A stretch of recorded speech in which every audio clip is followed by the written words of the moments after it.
Today on the Region Free Gamers podcast, we'd like to thank everyone who crowdfunded the intro for today's episode. We couldn't have done it without your support, and we can't wait to deliver the finished intro to you in 2024.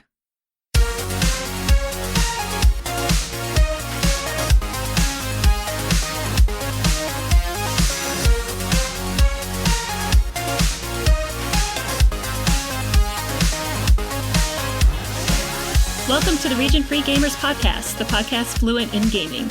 Today, bringing you into the wonderful world of crowdfunding, I am your host, Kelly. And thanks to the fact that we have reached many of our stretch goals for this project, I've brought in a great team with me. First off, Arnie, how are you doing today, Arnie?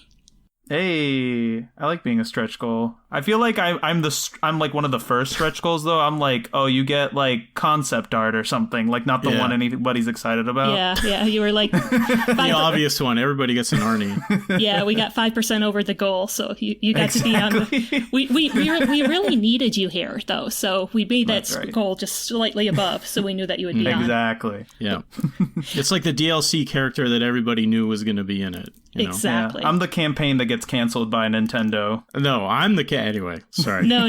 Please keep going. And also, since we went way over our goal funding this, joining us for the first time, a brand new host, we've got Mike. Mike, how are you today? I'm doing great. Oh, no, I screwed up the air horn. Oh, no. Anyway, but thank you. Fired. Already, man. That was record time. Thanks for having me. It's awesome to be here. I am very honored and excited to be the host. Sorry, not the host of this podcast specifically. What the fuck? He's already taking over. Oh, my goodness. Yeah. So I'm flubbing on my words. I'm nervous. He just pulls out a handgun. He's like, all right, nobody move. But yeah, but I'm super excited to be here and get started. It's going to be awesome. Well, we're super excited that you are joining us here today. Thank you. Yeah. Thank you. Old heads will know Mike from two of our most classic episodes, Sly Cooper and Phantasy Star. Is that right? Yep. That's right. Good times. Also the Genesis Mini. I believe. Shit, that's right. Which Controversial was a volatile episode. When I said that Sonic 3 was the best Sonic.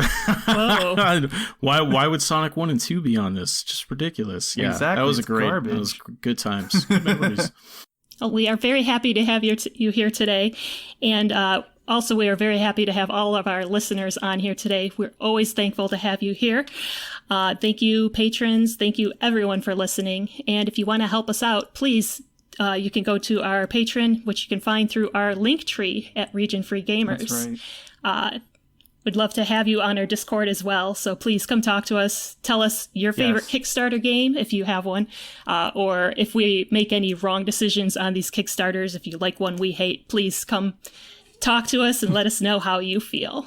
Yeah. Come blow up my mentions. Come to Discord first so I can give you all my correct opinions, so then you definitely sign up for the Patreon. Exactly. It's bumping. Also correct sports opinions. Just want to make that clear. He's also got those for you. Have never whiffed on any opinion ever.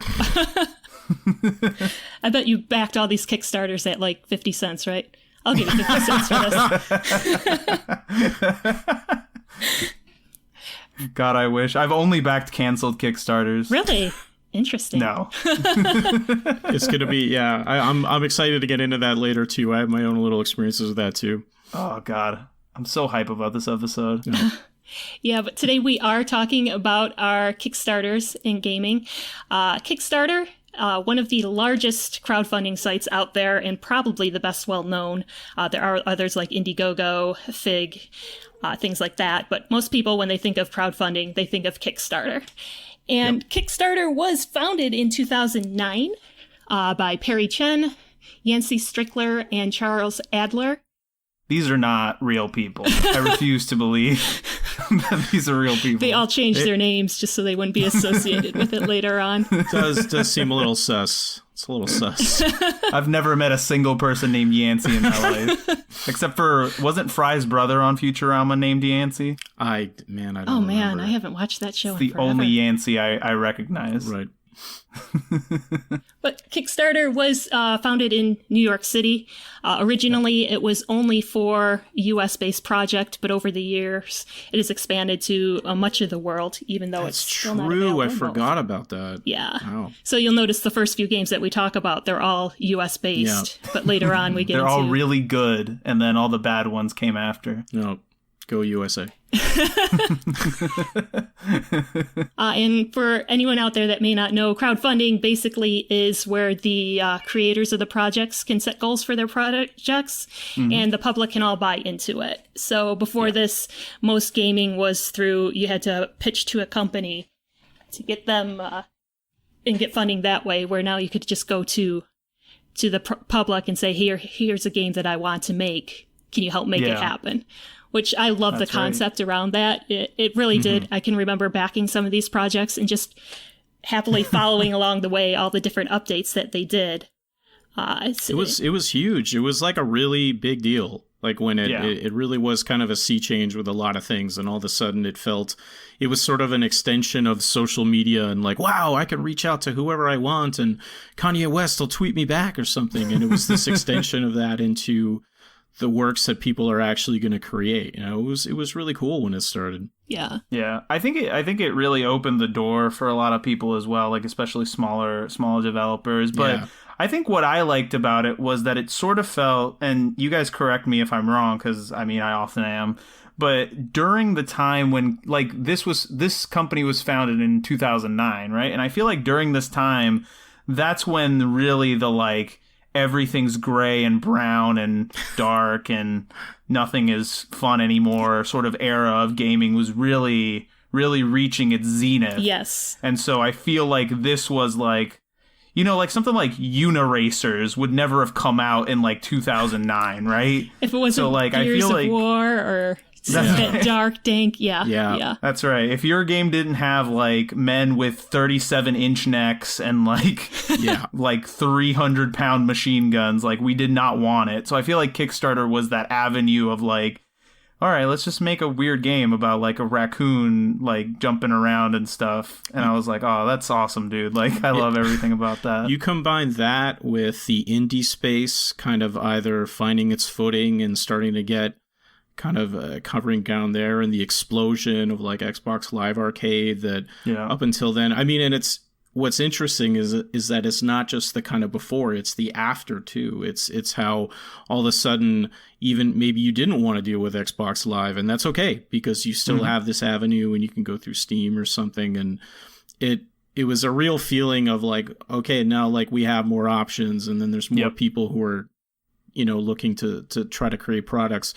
At the same time, I mean, as I'm sure we're going to get into, you know, you might attract some grifters. You know what I mean? I don't know. I was just saying, you never know. But anyway. One thing I can remember, too, is I was very weary of Kickstarter when I first heard of it. I actually first heard of it when the first game that we'll be talking about was being crowdfunded.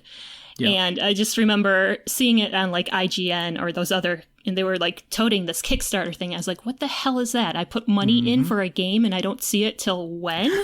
It's not even a pre-order. And, you know, you read over all the different things, because one thing that Kickstarter makes sure that you know is that you're backing a project. You're not ordering product from the company. So there is really no guarantee. They can say they're going to give you all the stuff, but if they end up not doing it, there's really not too much you can do about it. You have to hope that the project doesn't get funded, because if the project isn't funded, then you'll get your money back. But it's legitimately betting on someone that they'll be able to make a thing in the amount of time they say they will and at the cost they say they will. Which, you know, sort of it's a gamble, right? Like I've known a lot of people who had a lot of success with like backing Kickstarter projects. I've known some people who, you know, don't back Kickstarter projects anymore. But, you know, it is like Mike was saying, I think it's another avenue for creators to do that. And if you're willing to take that risk and sort of bet on yourself, then you can make something really cool. But it also opens the door for people to come and scam people out of money. whether they're aware of it or not, that's really, and this is what I know, Kelly, you're going to want to get into is that it's not necessarily that some of these places are, oh, I can't wait to get all this free money. It's just like making games is hard. Sometimes people have no idea what they're getting into. One thing I didn't realize with Kickstarter, too, because I only follow gaming projects, but they fund a lot of different things. There's actually 13 different categories, including art, comics, dance, fashion, film and video, food, music, photography. So there's all these different categories. Altogether, it's about 20% of Kickstarter's total funding dollars go to the one category of gaming. That includes both the tabletop and the video games. Yeah, well, and games are starting to expand into other categories because you see a lot of game books and a lot of like photography, art, like video game cover books being funded on Kickstarter and stuff like that. So they're definitely like not just making actual video games, but they're also making video game adjacent projects as well, which is kind of cool. Yeah. The biggest game ever for number of backers was actually a card game, which my husband actually funded this one. I don't know if anyone else here did, but Exploding Kittens. I don't know. It's the oatmeal one, right? Yes. That's the oatmeal one? Yes. Yeah. I bought it at retail. I didn't back it, but I do have a copy of it. I have the Not Safe for Work edition, which I don't know if that's the edition they funded on Kickstarter. I think it was a stretch goal, and I know we ended up having both versions here. Gotcha. And my kitten is meowing at me to let me make sure right. I know that. Speaking of exploding kittens. Exactly. What's up, buddy? But yeah, I remember we played that one, I think, twice. And because that's the thing with a lot of these backed projects, too, is there was so much hype around it. You build up to it, and then you get the product, and you're like, I guess this is okay. But it's not the huge thing that I wanted it to be. You got what you wanted. That's right. I'm trying to think, because I think I do. Actually, now that I'm thinking about it, I think I own multiple Kickstarter-backed tabletop games. And I've sort of had that same thing where it's like I play them every once in a while. But it's always fun when you get somebody new to play with them for a couple times. But then, it's like, the video made this look a lot more interesting than it really was. Yeah. Plus, there's so much time between when they fund it and when it comes out. Yeah. That any of the hype that you may have had when you funded it, when you get it 2, 3, 4, 5 years later, that hype has kind of died down. I wonder how much of it is also, I wonder if we should discount or not, whether it's like, tabletop and board games and card games. You definitely need one more person, and is it because it's that much, is that part of it, that it's that much harder, whereas a video game it's like, oh man, like it's just for me, like whatever, I don't know.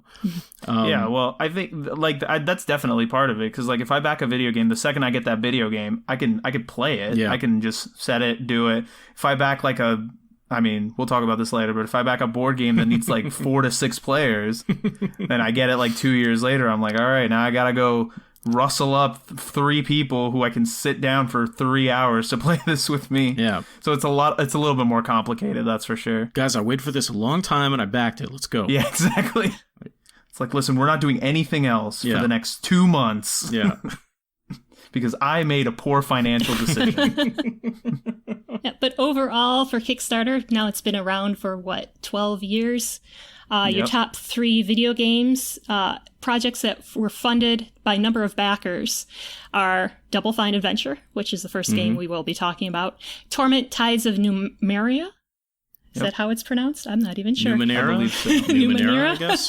And Pillars of Eternity, which all of these were pretty, old.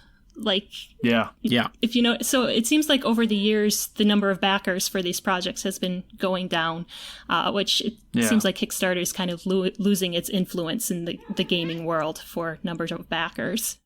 But that's another thing we could get into later because of another couple of companies that have kind of blown up that we'll see with a couple of these games that we're talking about. But we might as well get into the first game that we have on our list, which is the first game that most people will have heard of that was on Kickstarter. And that one was Double Fine Adventure, which eventually came out as the game Broken Age. Yeah, baby. Which was by Double Fine. This game really was the reason I knew about Kickstarter, and that was basically because I knew about Double Fine. Yeah. Costume Quest was a big game for me. I usually try to bring it out every year on Halloween and just do a quick run through of it, just because. So great. So much fun. Yes. I love the sequel's good too, but the original, it's so much fun playing the original. Yeah, it's just a short game that really has the happy spirit of Halloween. Instead of being all creepy and trying to do the horror side, it's the trick-or-treating and the going out and bobbing for apples and all of that. Yeah. So. It's amazing. It's great. Is that a thing that people do for real? Bobbing for apples? Like, have either of you ever bobbed for an apple in your life? No. I haven't, no. Kelly, have you ever bobbed for apples? I cannot say that I have, and I don't know how successful I'd be at it, because it just seems very difficult. It sounds so difficult, I mean, it right? sounds like you're trying to drown yourself. Yeah. Which, like, because the thing is, when I would, and this is like a lot of my understanding of how America works is through movies and TV shows. And that was definitely like a thing that you saw a lot in movies and TV shows. But growing up in Puerto Rico, I was like, I would never do this. Nobody's ever asked me to do this. Like, is this a thing that people just do?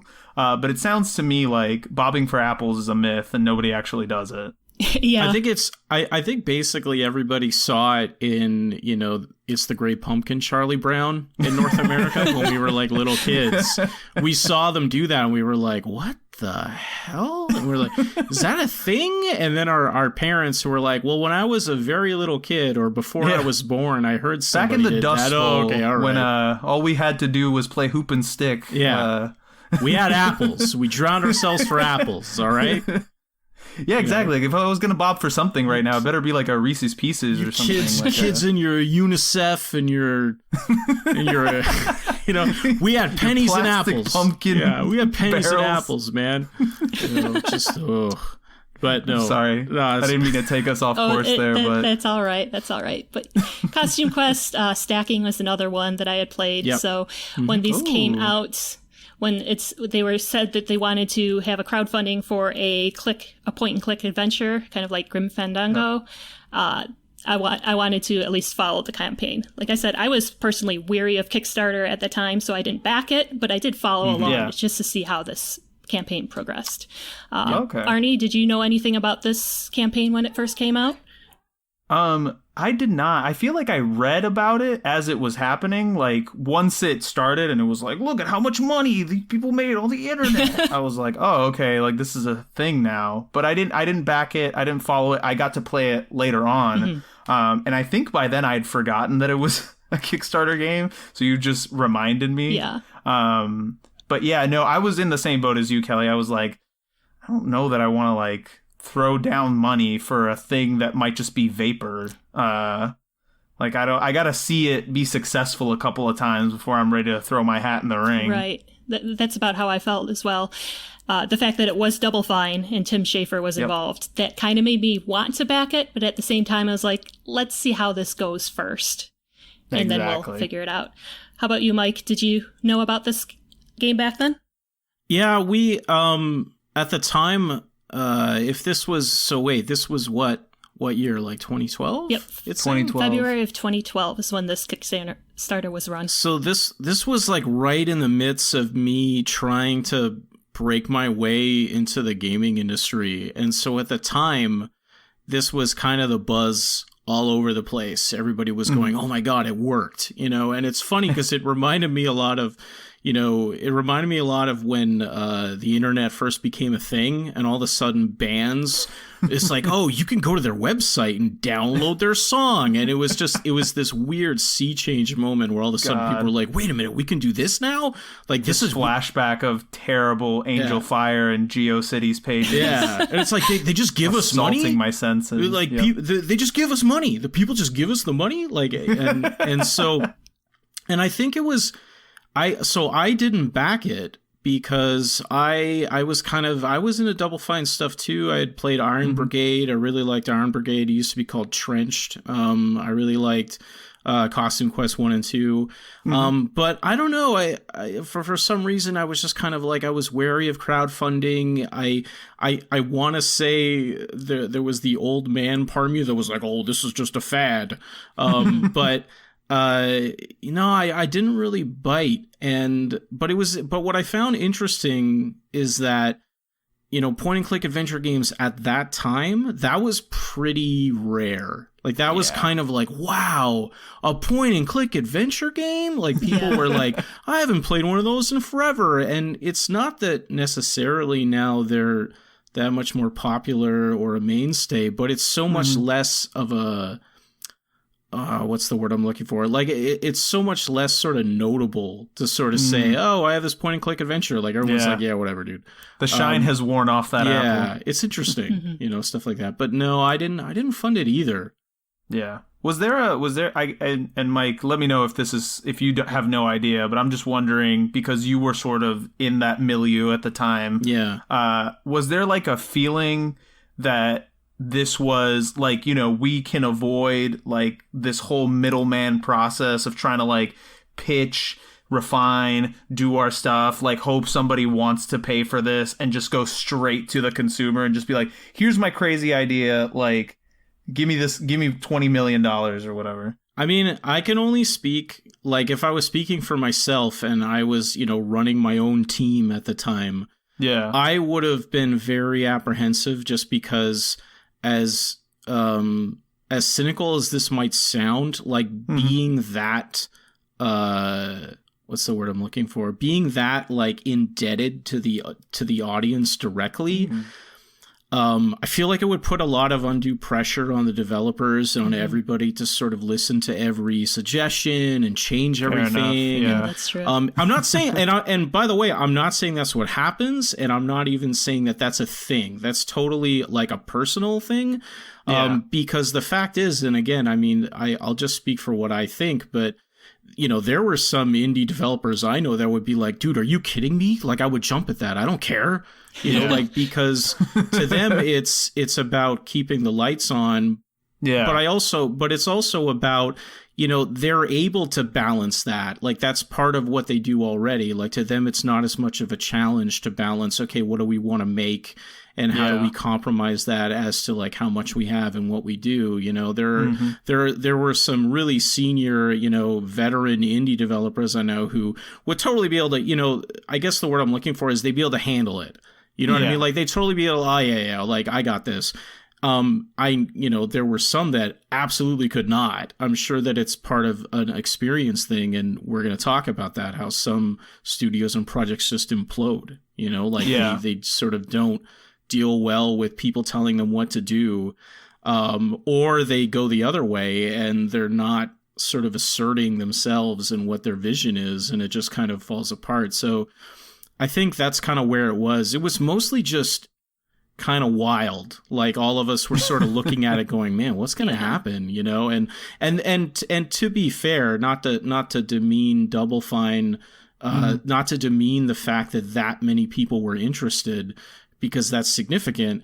But a lot of us were also like, it's kind of like, well, only Radiohead can put their album out for free. And it's kind of like, only Double Fine can put that up there. And I mean, hey, we were proven wrong to some extent, because there were more things that came out later. But right at the beginning, it kind of felt like, well, maybe this is just because it's Double Fine. Maybe we should just calm down. Like, not everybody race. Yeah.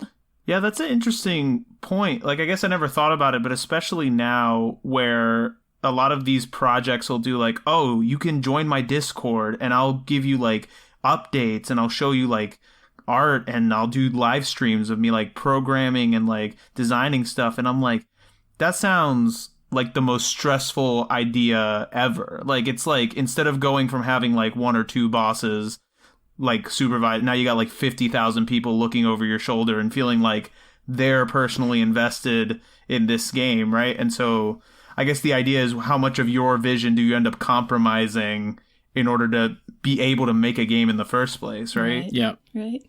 Well, it's weird that all three of us say that we were leery of funding this project, because it was funded within 9 hours of going live, which was $400,000 in 9 hours that this raised. That's fucking wild. wild. And within 24 hours, they were over $1 million, and they finished with $3.3 million at the end of the campaign.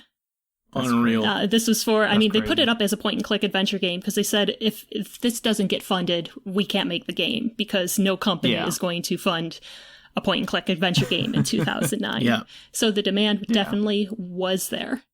Funny thing is that they said this campaign ran in February. They said that they could have the game out by the end of 2012. Don't come on, guys. Come on, guys. Oh, yeah. And this is going to be a running theme that we see with a lot of these Kickstarter games.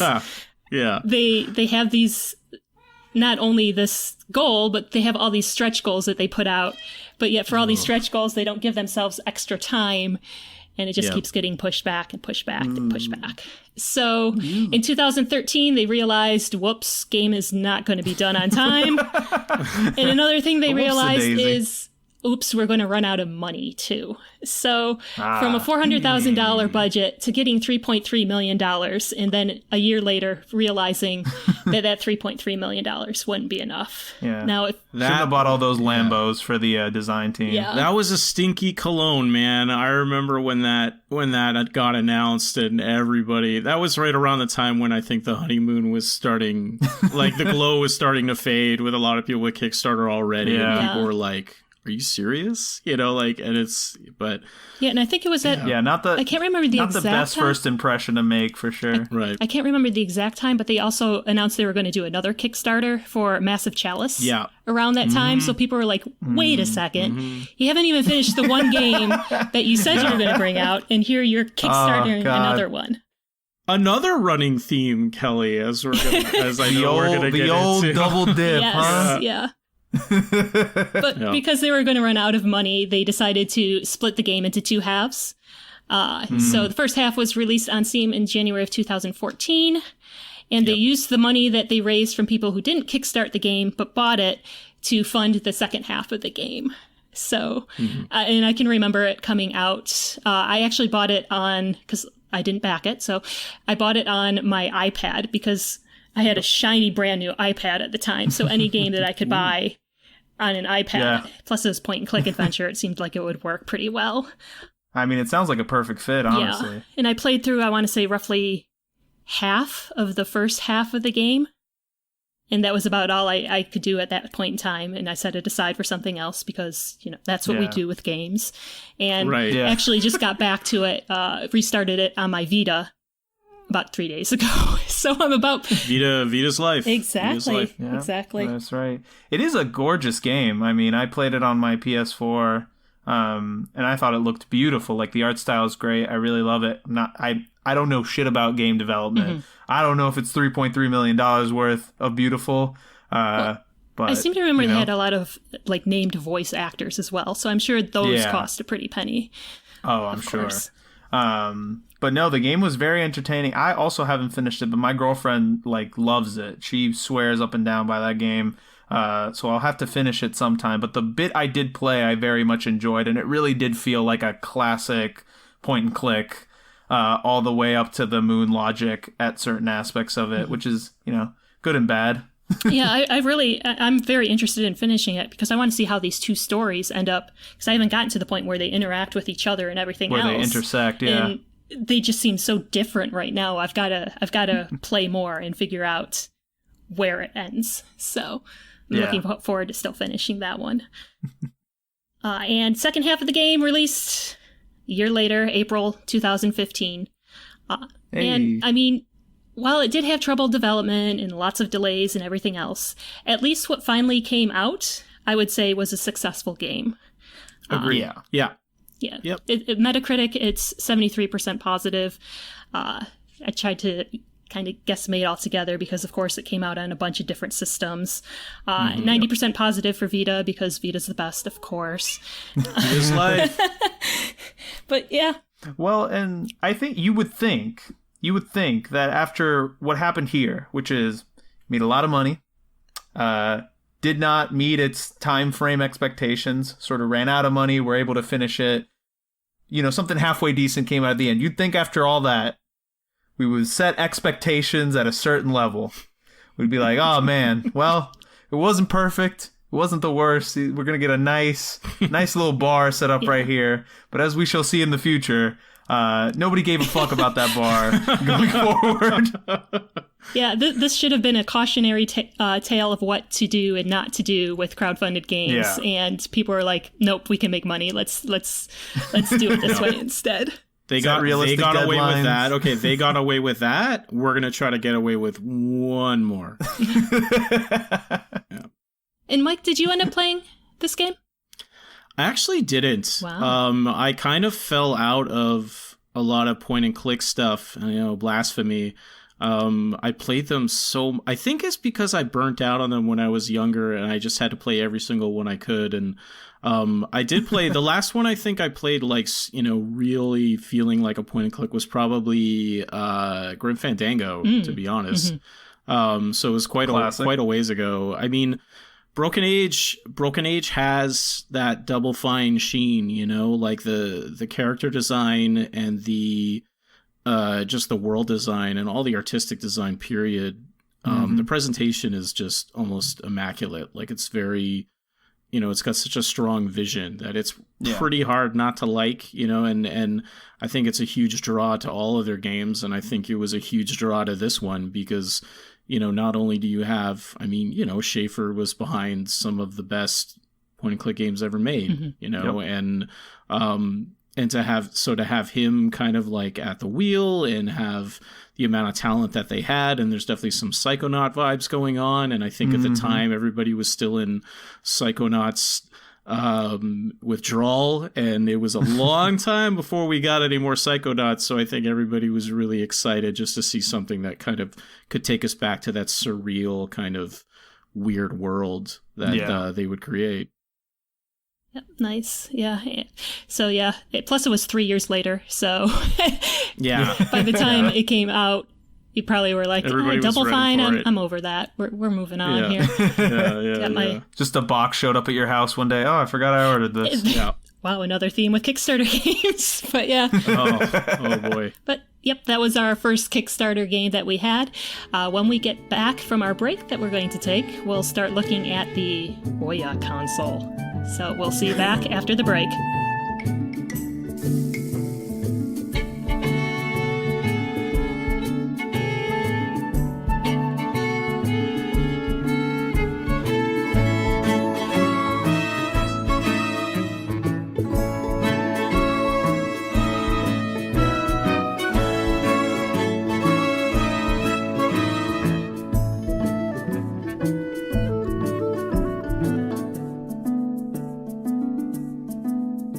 All right, and next up today we have the OUYA console. OUYA?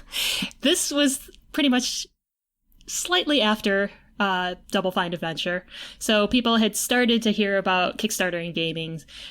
This is another one that really kind of blew up and honestly surprises me because from the beginning, I looked at this as like mobile games on my TV. No. But apparently I was in the minority because a lot of people backed this one. It was started by Julie Herman of Boxer 8 Inc., which later just became the OUYA Inc. She wanted to gauge interest in a new home video game console that would run mobile games. Well, that's never gone awry ever in the history of gaming. So, new gaming console. Let's try it out on this Kickstarter campaign. See if people are interested. They set a funding goal of $950,000 USD. And they reached 1 million once again in 8 hours. So showing that, wow, we really want this mobile gaming on our TVs. Let's go. I don't know, man. Do we need another game console? Like, I thought we peaked at 4. Like PS2, Xbox, GameCube, Dreamcast. That's like the perfect number.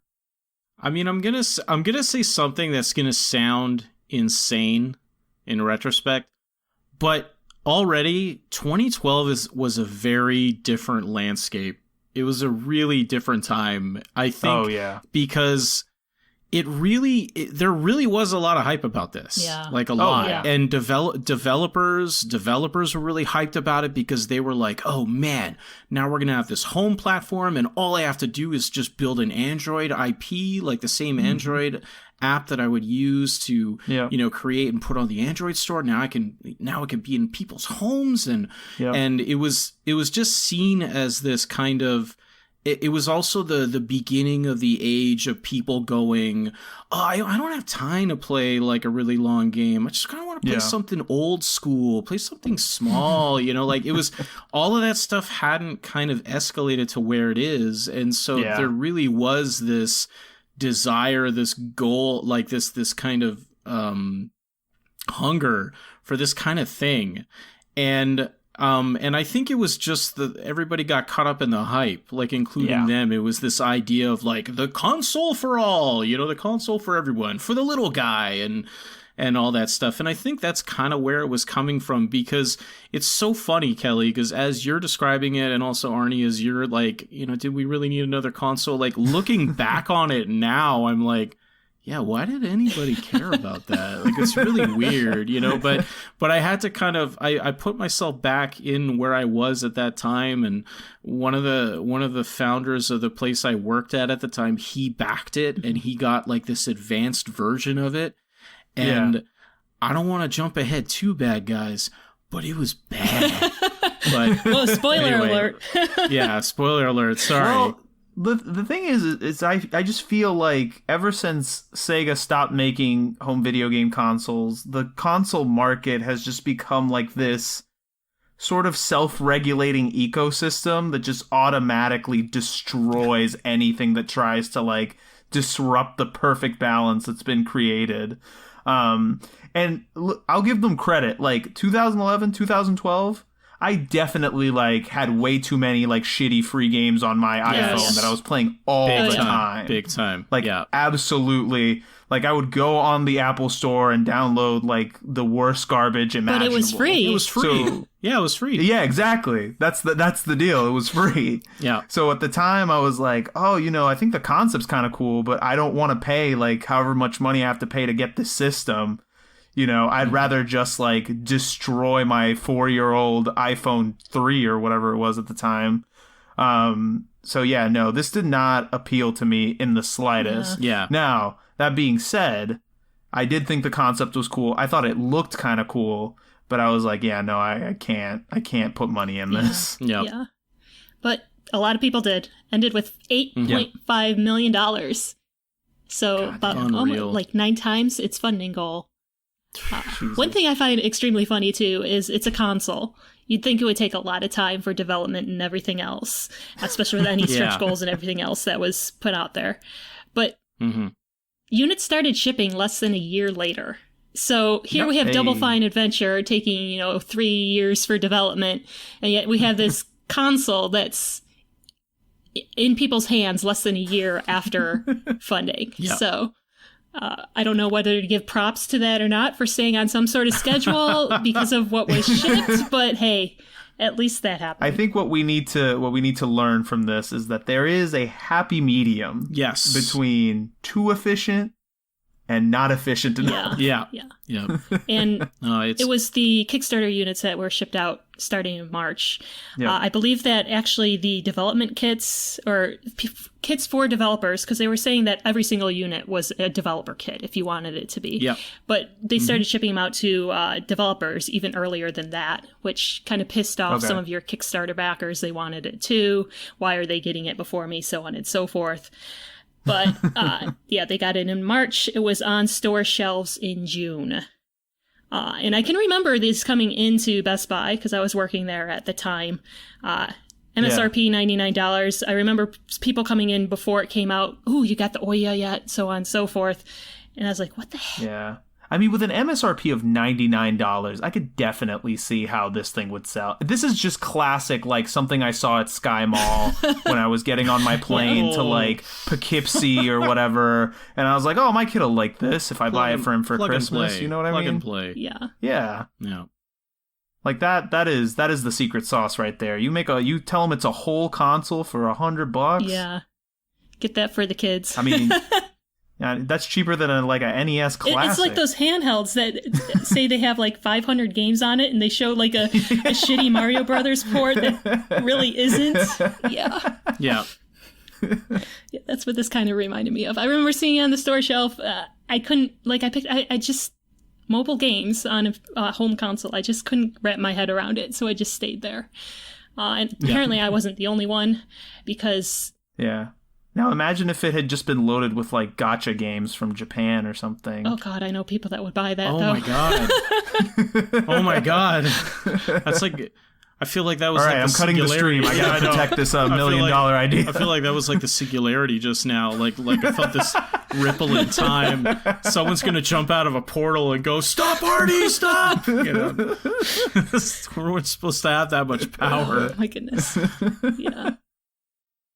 But by 2015, the company was already being sold off to try and reclaim debt, because the install base for this thing was only about 200,000. So it did not sell very well at all. Sold to Razer in 2015, who they promised there'd be at least one more year of support for the platform. Support I think they basically said, yeah, we'll keep it open, but let's... Yeah, we'll keep the lights on. We'll keep the servers running or whatever. And then by 2019, it officially died. But let's face it. Wow, it died that recently? Yeah, I was surprised as well. And that was basically them saying pretty much any game that you've had on there, you can try to get it on another platform or something else, but you can't play this thing anymore. It's a paperweight. Yeah. It's a paperweight. So, Arnie, what do you think went wrong here? What do you think went wrong? Oh my god. I just think that making a video game console is a cursed endeavor and no human being should attempt it, you know? How many companies have we seen try to do this? Not enough for me. I want clearly, more. I want them all. Because Steam Deck is coming, and everybody is very excited. Very excited now. We'll see what happens when it comes out. Yeah. No, it's gonna be better than the Switch. It's gonna destroy everything. Just like the Steam controller took over. That's right. Yeah. Or just like the Coleco Chameleon, just like the Intellivision, the Atari VCS, get that the Gamecom. Yep.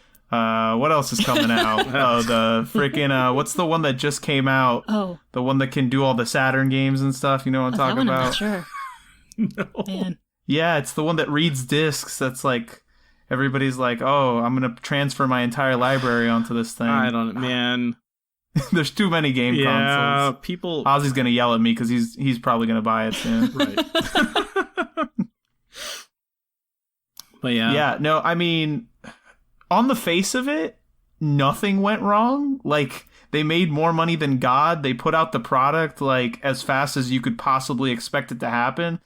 It's just there wasn't a market for it, you know? And I think Mike's right. I think you see it on Kickstarter and you're like, holy shit, this looks really cool. Here's my money. Mm-hmm. And then you get it. And then you sort of realize oh, it's a console, not a game. So it needs to have continued interaction with it. It's not just here's my Kickstarter money. I get my Kickstarter thing. Now I'm good. Once you get it, now you have to buy games for it. You have to play it. It's competing for your attention with 3 or 4 other consoles and your PC, and your phone. So there's just not that much sort of wiggle room for anything else. Unless this is some new world defining thing. I feel if it didn't die then, it was going to die eventually. It actually lasted a lot longer than I thought it did. To be honest with you. Not without so much support. So I'm gonna call this one a success. Mike, it sounds like you don't agree. I mean, the thing with the OUYA to me is that, like we've already discussed, it's a bunch of mobile games, and there is an appeal to a bunch of sort of developers to be oh man, we have this way more massive platform now. It's only $100, so it's not like they're buying a new iPhone and then getting this thing for free. They just have to spend $100, and then they spend a couple bucks to get our game. But the problem is that for me, it's number one, it's a lack of games. Like it's a lack of games that people are going to want to spend that much extra money and take that extra time to like play sitting on a couch. Whereas before they're just playing it in the bathroom or playing it on their way to work. Yeah. And it's not even just that. It's also that, well, the technology can't support games that are any more robust than that anyway. So it kind of becomes this idea of like, well, people, some of the developers might have thought, well, this is perfect because all we got to do is create the killer app. All we got to do is make the game that all of them are going to want. And we got to pump in all this money and do all this stuff. But then it's kind of like, well, wait a minute. I'm this small company. Why am I going to pump all this money into this when I could just make something really cheap and put it on the App Store? Like, it's kind of this perfect on paper. It's like if you take one sort of line of logic, everything lines up. If you go through all the right little mental gymnastics, it all lines up. But as soon as you start to ask one question one way or the other, everything starts to kind of fall apart. It's like, man, let's build this killer app. And then it's like, okay, but then it's going to cost a lot more money and then people aren't going to buy it. And also we can't build a killer app because this thing is running on a processor that runs phones. So we can't, and again, this is back in 2012, so it wasn't like it is now. And so it was just, I think it was a combination of all these things that was kind of hidden by just the hype about Kickstarter, the hype about a new console, the hype about being an early adopter, getting in on the ground running. Like a big thing, I know I'm jumping around a lot, but a big thing I know we're going to talk about is so much of the hype and people getting excited about this stuff is just from the fact that they feel like they're part of this experience, that they feel like, oh man, I'm in on the ground floor, and I don't think we can discount that, especially early on, like this is. Yeah. And to boot, it's kind of like all that's going on. And so then people get it and they're kind of like, oh man, this is just stuff I would play on my phone when I'm sort of sitting in the bathroom, and it doesn't look like there's any interesting games that are going to come to this. And if there are, then they're probably being developed for my phone anyway. Yeah. And so it was just this combination of all these things. And to me, what shocks me is that 8.5 million, it's out later that year.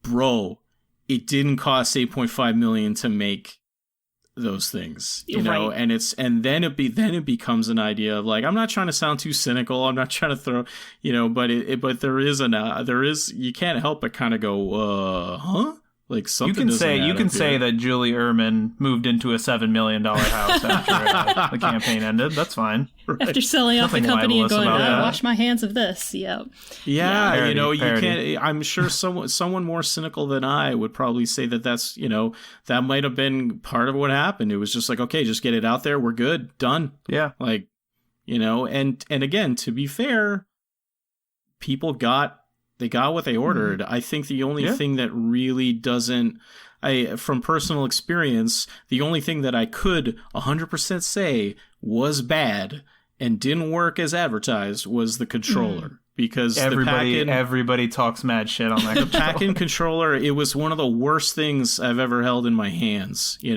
that the one? I've held some bad things in my hands, controller by the way. Where it had like, instead of a D-pad, it was like just a circle? No, that's the Steam controller. Oh, that's the Steam controller. But basically, the OUYA controller, I mean, like I said, is one of the worst things I've just held in my hands, period, in my whole life. I mean, it felt it felt really flimsy. It felt really poorly manufactured. You felt like you could really pull it apart in your hands. Yeah.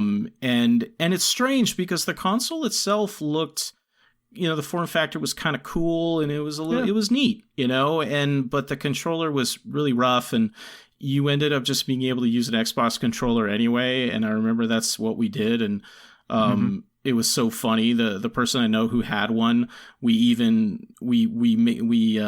brought back the old gag of like, oh, just give him the OUYA controller, like playing a multiplayer game. So that was fun because, we should say that OUYA was the birth of Towerfall. We do have to say, we should say that. I mean, Towerfall was a really big deal and that's where it started. And that's the game that built an empire. Because I say that, I mean more that, you know, it built a developer who then made Celeste, which is, you know, considered by many people to be pretty high tier game. And so, you know, Towerfall was an OUYA exclusive for a little while. And that was the reason. It was basically the Towerfall machine. Like, we all played that and we were like, dude, this is rad. Towerfall's sick. And then it was like, do you want to play something else now? So basically one good thing came out of the OUYA. That's what it sounds like. Yeah, that's true. So you're right. Success. My bad. You're right, Arnie. Well, and the thing is, like, Mike brings up a good point. It's like, and we'll see this a lot, but Kickstarter is just designed that way, right? Like, if I'm scrolling around Kickstarter and I happen upon this thing and I'm like, holy shit, this thing's been online for 12 hours. That's $6 million. Like, fuck, man, I don't want to miss out on this. Like, this is clearly good. Like, clearly people think it's going to be good. Yeah. And it's not that big of an investment on my part anyway. So, like, here I go. I put it in, you know, and then eventually you get it and you're like, oh, man, this would be great if I could play it on my toilet, you know, or if I could, like, play it on the train. Maybe if that controller had a screen on it. That's the Venn diagram, right? Yeah, exactly. That's why the Switch is so good. Like, the Venn diagram is consoles that are good, phones and Switches. And the Venn diagram is you can play them on the toilet. It's a perfect circle. There you go. So that's the OUYA system. Looks like you guys think it's somewhat of a success. Hey. At least it did what it said it was going to do. Compared to some other ones, technically, I feel confident in that assessment. It's technically a success. It's like, it's just by default. It's like technically a success. Honestly, I think one of the biggest successes is the next one that we've got here, Project Eternity. Absolutely. Came out as Pillars of Eternity. This one was started by Obsidian Entertainment. And one thing I just found out recently, honestly, is they credit this Kickstarter from saving them from bankruptcy. So I believe it. Thank you, Kickstarter, for saving Obsidian, since they have so many great games out there. This campaign ran in September of 2012, so we're moving a few months ahead from the OUYA system. Their goal was $1.1 million. They finished with $4 million, so 4 times their budget. The game originally was supposed to come out in April of 2014. That's what their estimate was. Came out in March of 2015. So if it's less than a year, it's on time. Pretty much, especially compared to some of these other ones. And I mean, you're talking 4 million, so they reached a lot of stretch goals. They added on to a lot of what they needed to do. And we're seeing a more realistic funding goal, I would think, for something like this. Like $1 million seems like, you know, more realistic than being like, I'm going to make this 700-hour RPG. All I need is $25,000. Plus, I mean, adding a year onto development of any game, really, it seems like that's the norm about nowadays. Whenever they say, oh, it's going to come out, add a year or two, because that's pretty much how it is. It hurts. But it hurts because it's true. As it's been said, good game once it comes out eventually, but a bad game is bad forever. So we want to make sure to get it good. And this game, Metacritic of 89, so very good game. Very high. Personally, I have a copy, have not played it. Same. Running theme.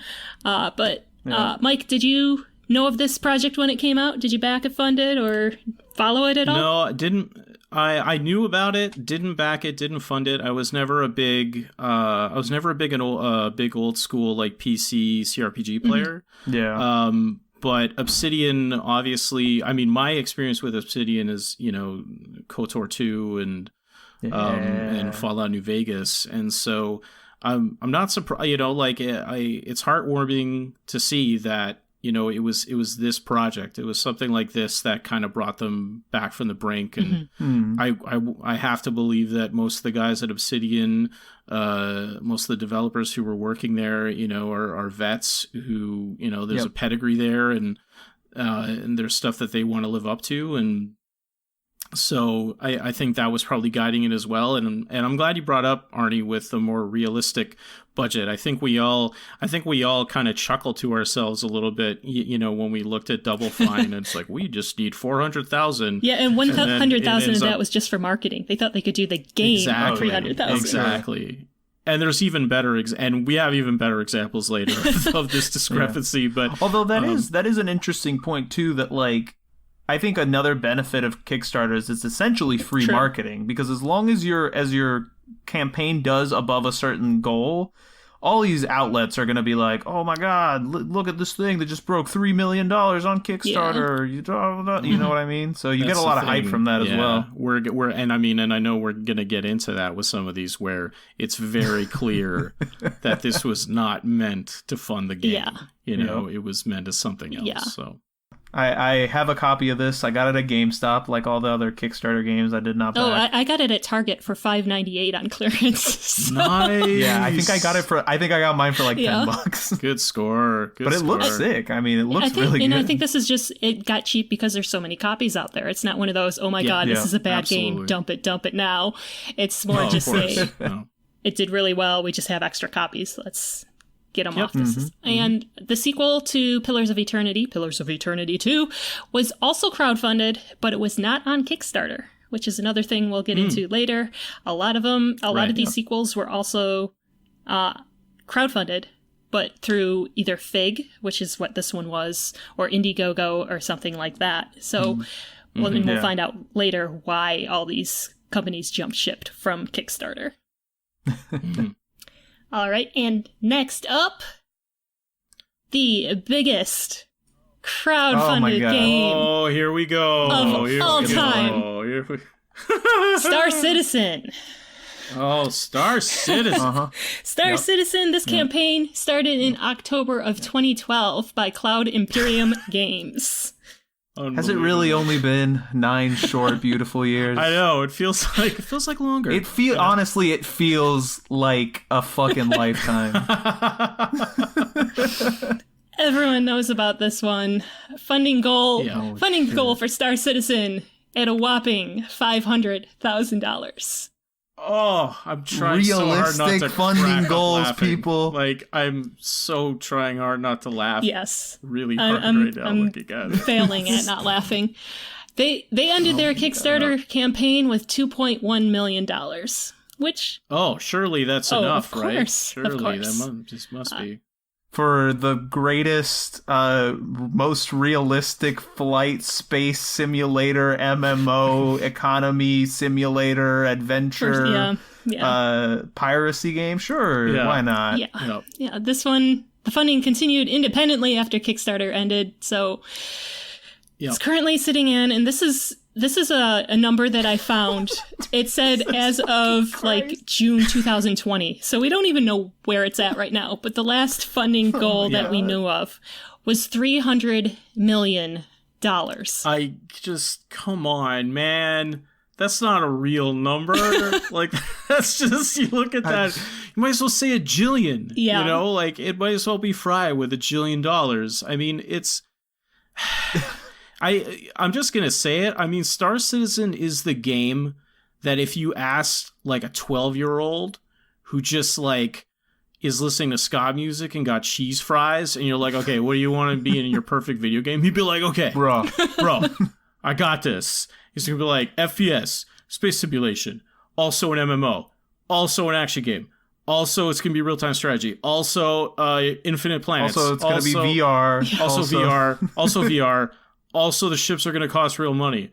Also, and it's just... This is definitely... No, see, here's the thing. This is definitely a game that me and my friends talked about after one of us, like, took, like, a gravity bong hit or something. And we're like, all right, so imagine if you could, like, fly the spaceship, right? And, like, when you come into the planet, instead of being, like, a cutscene, like, you actually land the fucking ship, bro. And then you can land on, like, space stations and walk around and, like...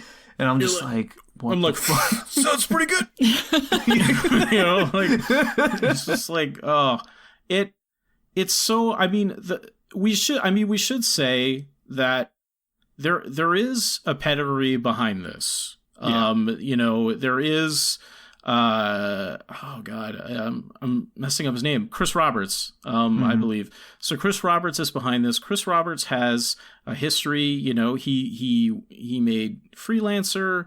He made Wing Commander. I shouldn't say he made. Sorry, he worked on Wing Commander, on the Wing Commander series and on Freelancer, and those are super big games, and so it kind of makes sense from the point of view of like this is clearly the idea and of someone who has a very he's got, I'll just say he's got a lot of guts. Okay. He's obviously got a lot of guts, and he's obviously very smart, and has a lot of ambition. And it's kind of like, but the thing is at the same time, this is the only kind of person that could carry it too. Mm-hmm. It's like Top Gun, when it's like, why are all these pilots are jerks, man? And it's like, well, yeah, but I mean, like, would a nice guy be able to drive that Tomcat? I think not, and when I look at Star Citizen, it's just, it completely makes sense when you sort of see Chris Roberts and his MO and kind of how he operates and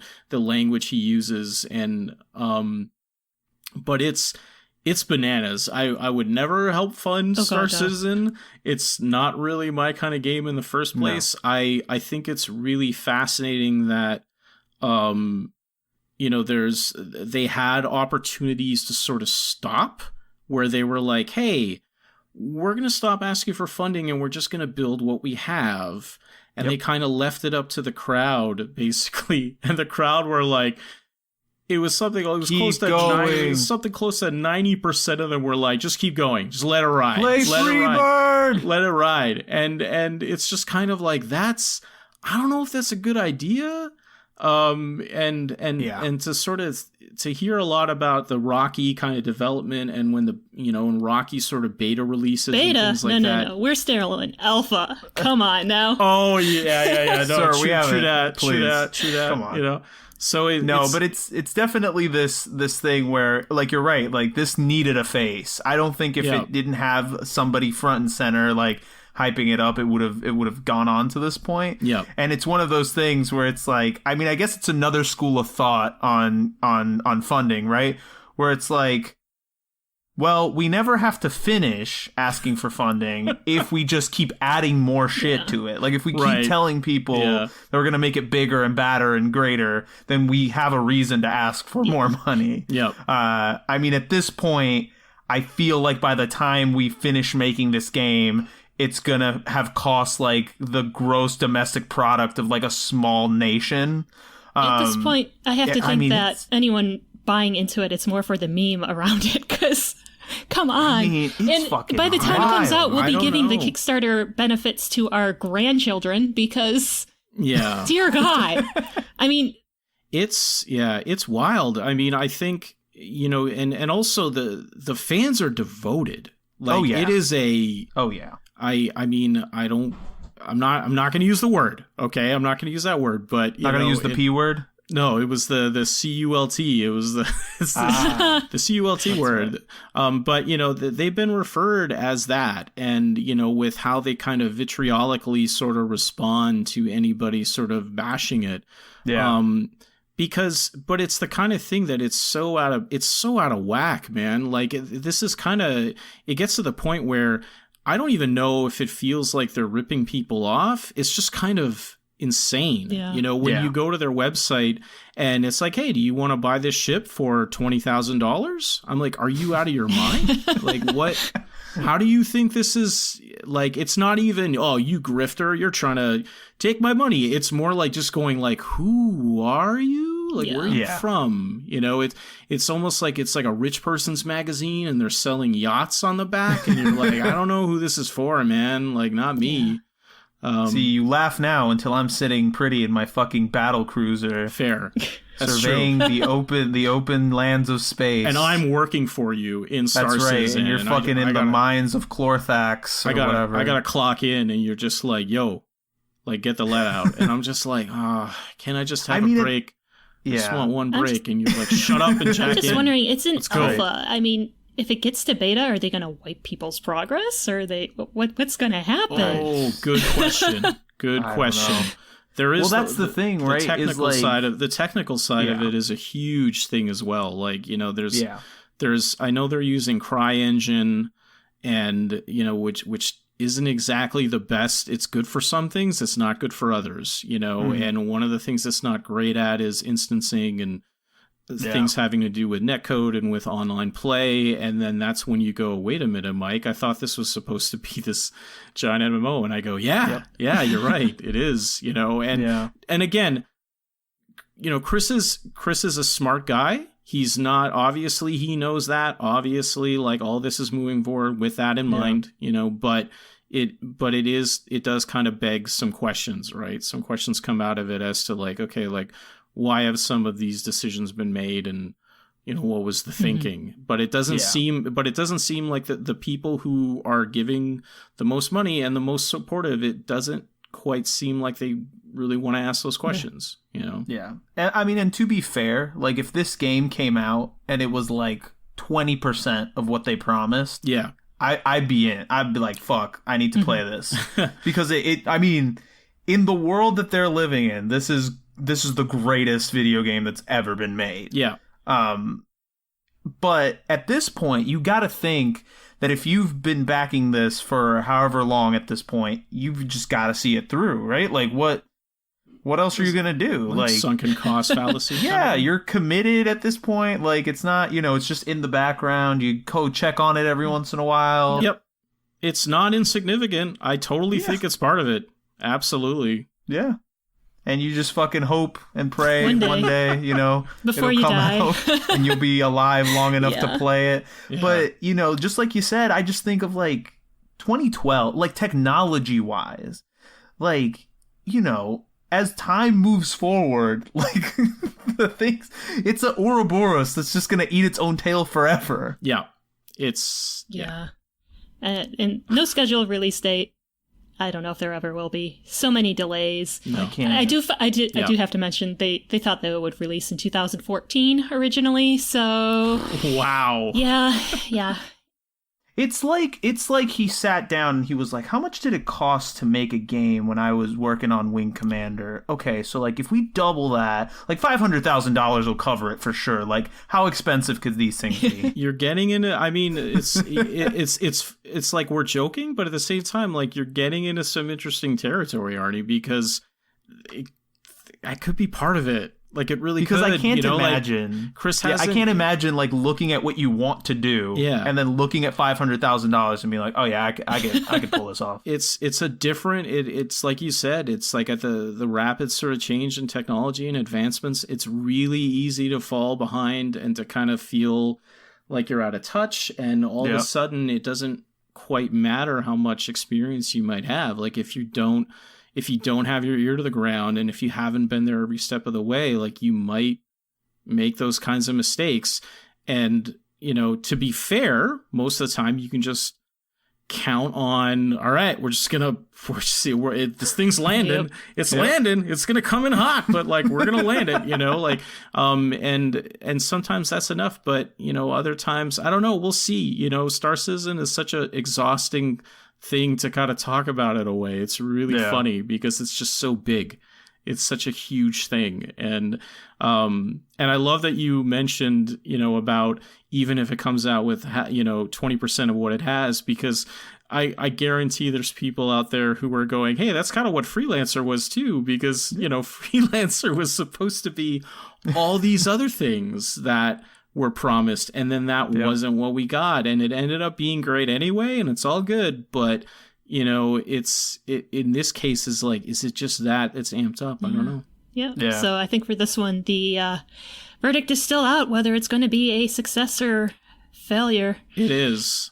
I'll be the first one to eat crow if it comes out and it's amazing. Oh yeah, absolutely. Right, fair enough. I will eat shit. I will buy it. I will play it. I mean, fuck. Yeah. You know, it doesn't have to be much after all they've promised. I guess only time will tell if it's worth $300 million plus in funding. Yeah. That is Star Citizen. When we come back from our break, we'll get into another of the best Kickstarter games ever.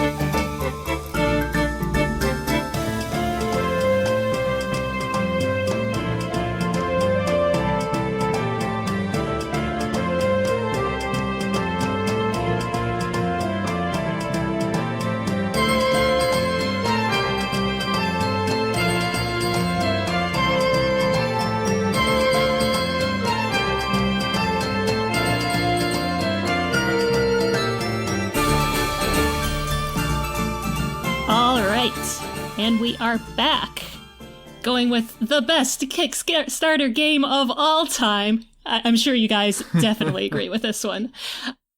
Oh, Mighty go. Number 9. Mighty Number 9. This one was started by Concept, and the campaign ran in September 2013. So we're jumping ahead about a year with this one. By this time, people have started seeing the fact that Kickstarters that are saying they're going to come out in 2012, they're not. Yep. So you would think maybe people would be a little more leery, but Mighty Number 9, I can remember around this one, the hype was huge. Huge. Yeah, big time. Mike, what do you remember about this one? Oh, it was just like there was a ton of hype because at the time there didn't seem to be a lot of goodwill from Capcom, either to them or from them. I can't remember where they were exactly in terms of Street Fighter, but that's always been contentious. But you know, they've always kind of had a bit of a rocky history in terms of how they've treated their long-term IPs, and it's not like there were a bunch of amazing Mega Man properties coming out at the time. And you know, between that and I want to say that around that time, you know, Resident Evil wasn't exactly in the best place it could be. Although if you look at strictly financially, Resident Evil 5 is the highest selling. I think it's the highest selling Resident Evil game. But I think around this time it was Resident Evil 6. Was it 6? I'm assuming it was. Sorry. Which, if you remember, was most famous for the cover being a man filleting a giraffe. Correct. It's a hot mess. I don't want to get... Can we just talk about Resident Evil 6? No, I'm just kidding. But it's but yeah, like I just think there wasn't a lot of goodwill there on either end, and so because of that, when there was this, I'm jumping ahead a little bit, but when there was this ray of hope, you know, Keiji Inafune, the father of Mega Man, debatable, the father of Mega Man, you know, he's and a very vocal critic of the Japanese game industry and how they do things, and you know, he's giving us a chance to do this game that's basically going to be like Mega Man, but it's not Mega Man, but oh my god, I can't wait to play it. Like it makes sense that there was that big of an outcry for it, and I think retro fever was starting to sort of take hold at this point where all of a sudden, you know, games, you know, these pixel games and everything, you know, was starting to kind of come back into fashion. And it was, you know, it was still fairly novel as an aesthetic to kind of look back, you know, and so I think because of those things, there was just a ton of hype about it. I still didn't back this one. I know you guys are sitting there going like, dude, you back any? What's your problem? But like, I still didn't back this one. I mean, mostly just because when it comes to Mega Man, I love me some Nintendo Mega Man. I love me some NES Mega Man, but you know, I never, even like the X series, I respect it, but I just never kind of got in any of them, and I just sort of felt like, miss me on this. Like it's not super for me. And I'll be honest, I kind of just didn't like the character design. Yeah, even back then it was I can agree with that for sure. But that was my take. Arnie, did you buy into the hype? I mean, I did not. I was very close. I was very close to this being my first video game that I backed on Kickstarter. I mean, for me, Mighty Number 9 was two things. It was the first time that I felt like if I had invested, that I was investing in a person more so than in a game, because it really did feel like this is Keiji Inafune's like sort of chance to show Capcom that he doesn't fucking need to take their bullshit, and he can take his ball and go home and make his own video game company, you know. And two, and I don't, you know, it could be that I'm conflating times in my mind, but it really did seem at that point, to me at least, you know, I think Kojima and Konami weren't getting along very well, and now Inafune was having his troubles with Capcom, and it really seemed like maybe Kickstarter is a way for a lot of these really big, like, beloved developers sort of break free from the shackles of these companies that didn't seem interested in pandering to, you know, the sort of retro game crowd, right? Because I was like, oh, fuck, man, how the fuck is he making this game without getting sued into oblivion? Like, this is very clearly, like, Mega Man. Like, it's not even close.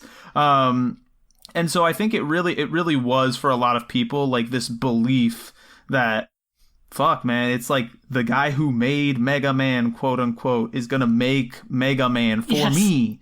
but it's not going to be like Capcom's Mega Man. It's going to be a cooler Mega Man. And I feel like if it had worked, my point, my sort of vision of that was like, fuck, if this works, it's fucking game over. Like, we can get whatever we want. We can get anything we want, you know? And we'll talk about what actually happened, but it was very tantalizing in that moment to be like, fuck, this could open the door to like, if this works, fucking, we're off to the races. Like, these guys could say fuck you to their company, come to Kickstarter, be like, all right, it's time for me to do my greatest hits, you know? Unfortunately, it did not work out that way.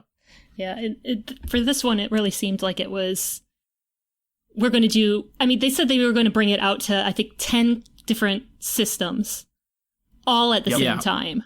Yep. Huge red flag. Realistic budgeting expectations, people. And this one, again, was delayed multiple times. Finally came out in June of 2016, but it did not come out to all the consoles that were promised. I, of course, became interested in this project when they announced one of the stretch goals that they were going to have was a Vita version. And we know, big, huge Vita fan here. To this day, the 3DS and the Vita versions have not come out, but they have also not been canceled. Rumor is, of course, they are not canceling them, even though you cannot make a Vita game anymore. You can. I am shocked that Limited Run or one of these people didn't pick this one up and just, even for the lulz, like, I feel like somebody would have bought this. Maybe I'm it could overestimating. Be like the next game that we're going to talk about too, where it just physically could not run on the Vita. But the fact that it hasn't been canceled is just really interesting to me, since you can't bring out new Vita games on the system anymore. PlayStation said, no, that's not an option anymore. The 3DS is dead, but they refused to cancel it because then they might have to refund people. And I'm sure they do not have the money to do that. When this game did come out, the Metacritic score is at a 55%. And I'm sure everyone here remembers the one thing that they brought out to advertise the trailer that advertised the game, where they basically insulted the people that were going to buy it by saying that you'll have them crying like an anime fan on prom night. There it is. How dare you? Yell it louder for the people in the back. Cheap seats for the people in the back. If you want a game to succeed, don't pick on your largest market. A lot of when you have anime style characters, you might not want to say that you're going to have them crying like they would be on prom night. It's just only 90s Sega gets to like dom me like that. Yeah, you haven't earned that concept. It's, it's Deep Silver doing what Deep Silver does. I mean, it's, this was, and I want to say this was peak era for them, because this was probably right around the same time they were like, hey, if you buy the special edition of, Dead Island, you get this, bikini clad Eaton torso. I remember that. Yes. And just, it's Deep Silver's kind of notorious for this kind of thing, and they just did what they always do, and it's kind of. It's weird because I could point to a couple things where I thought, okay, maybe that worked, or maybe that would have gotten, a big reaction or something. But there's just so many more times where you look at it and you just feel like, come on, man, like really, like, it's, I understand for a lot of marketing people, like any news is good news, but I always feel for the developers at that point, because they're just like, a lot of times developers don't have a direct say in, or they don't care, like they're just like, dude, whatever, you're the marketing person, you handle that, but don't do that, like they're like, please don't do that, like it's try to represent the game, like how we think it, makes sense and it's going to reach people. But at the same time, like, it's exactly what you're saying, Kelly. Like everybody, you were either laughing because you were like, oh my God, did they really just say that? Like that's totally dissing everybody who wants to buy the game, or you're you're that person and you're hurt. You're like flat out like, what the hell, man? Why are you?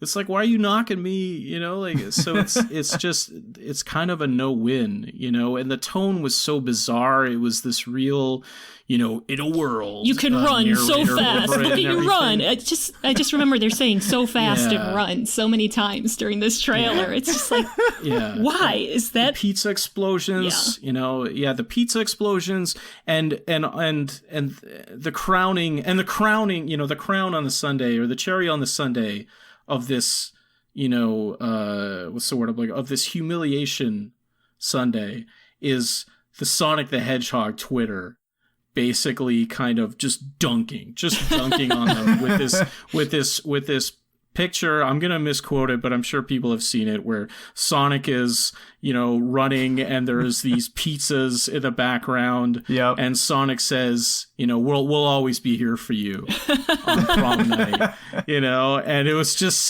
it was like, yes, good. Like make him hurt.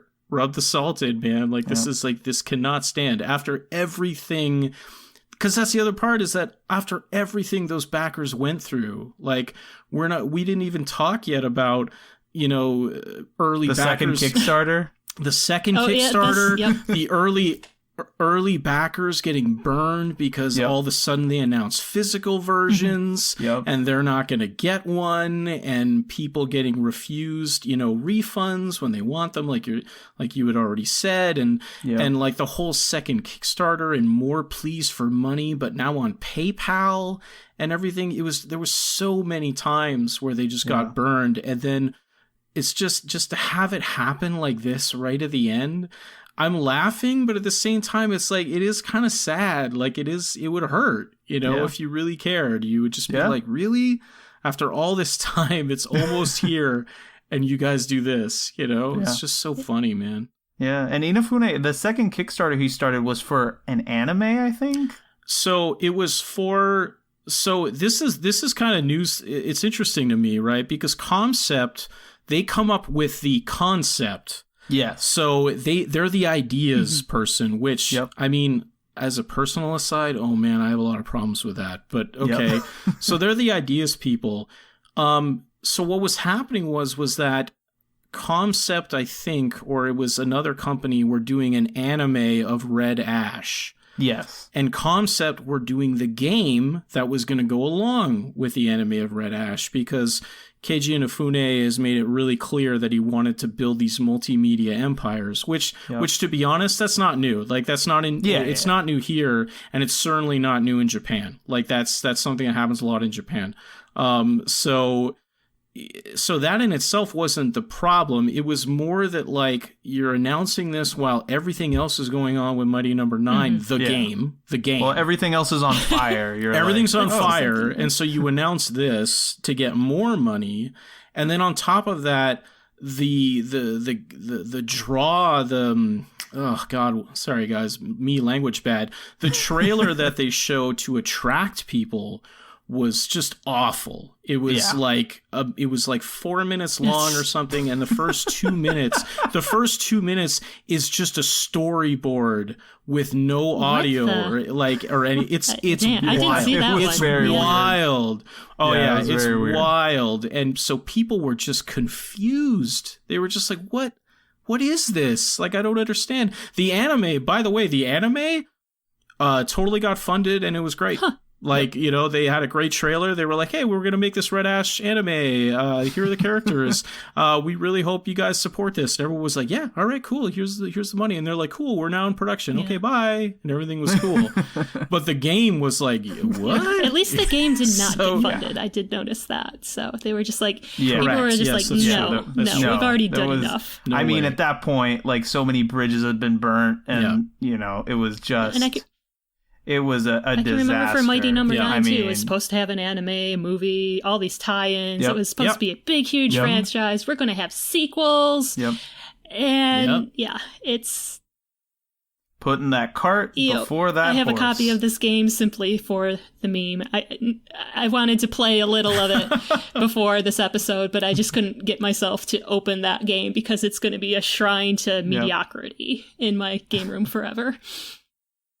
It's, you know, I remember playing it a little bit, and I just remember feeling like, I guess this is fine, but it's just such a weird anticlimactic ending to such a tumultuous ride.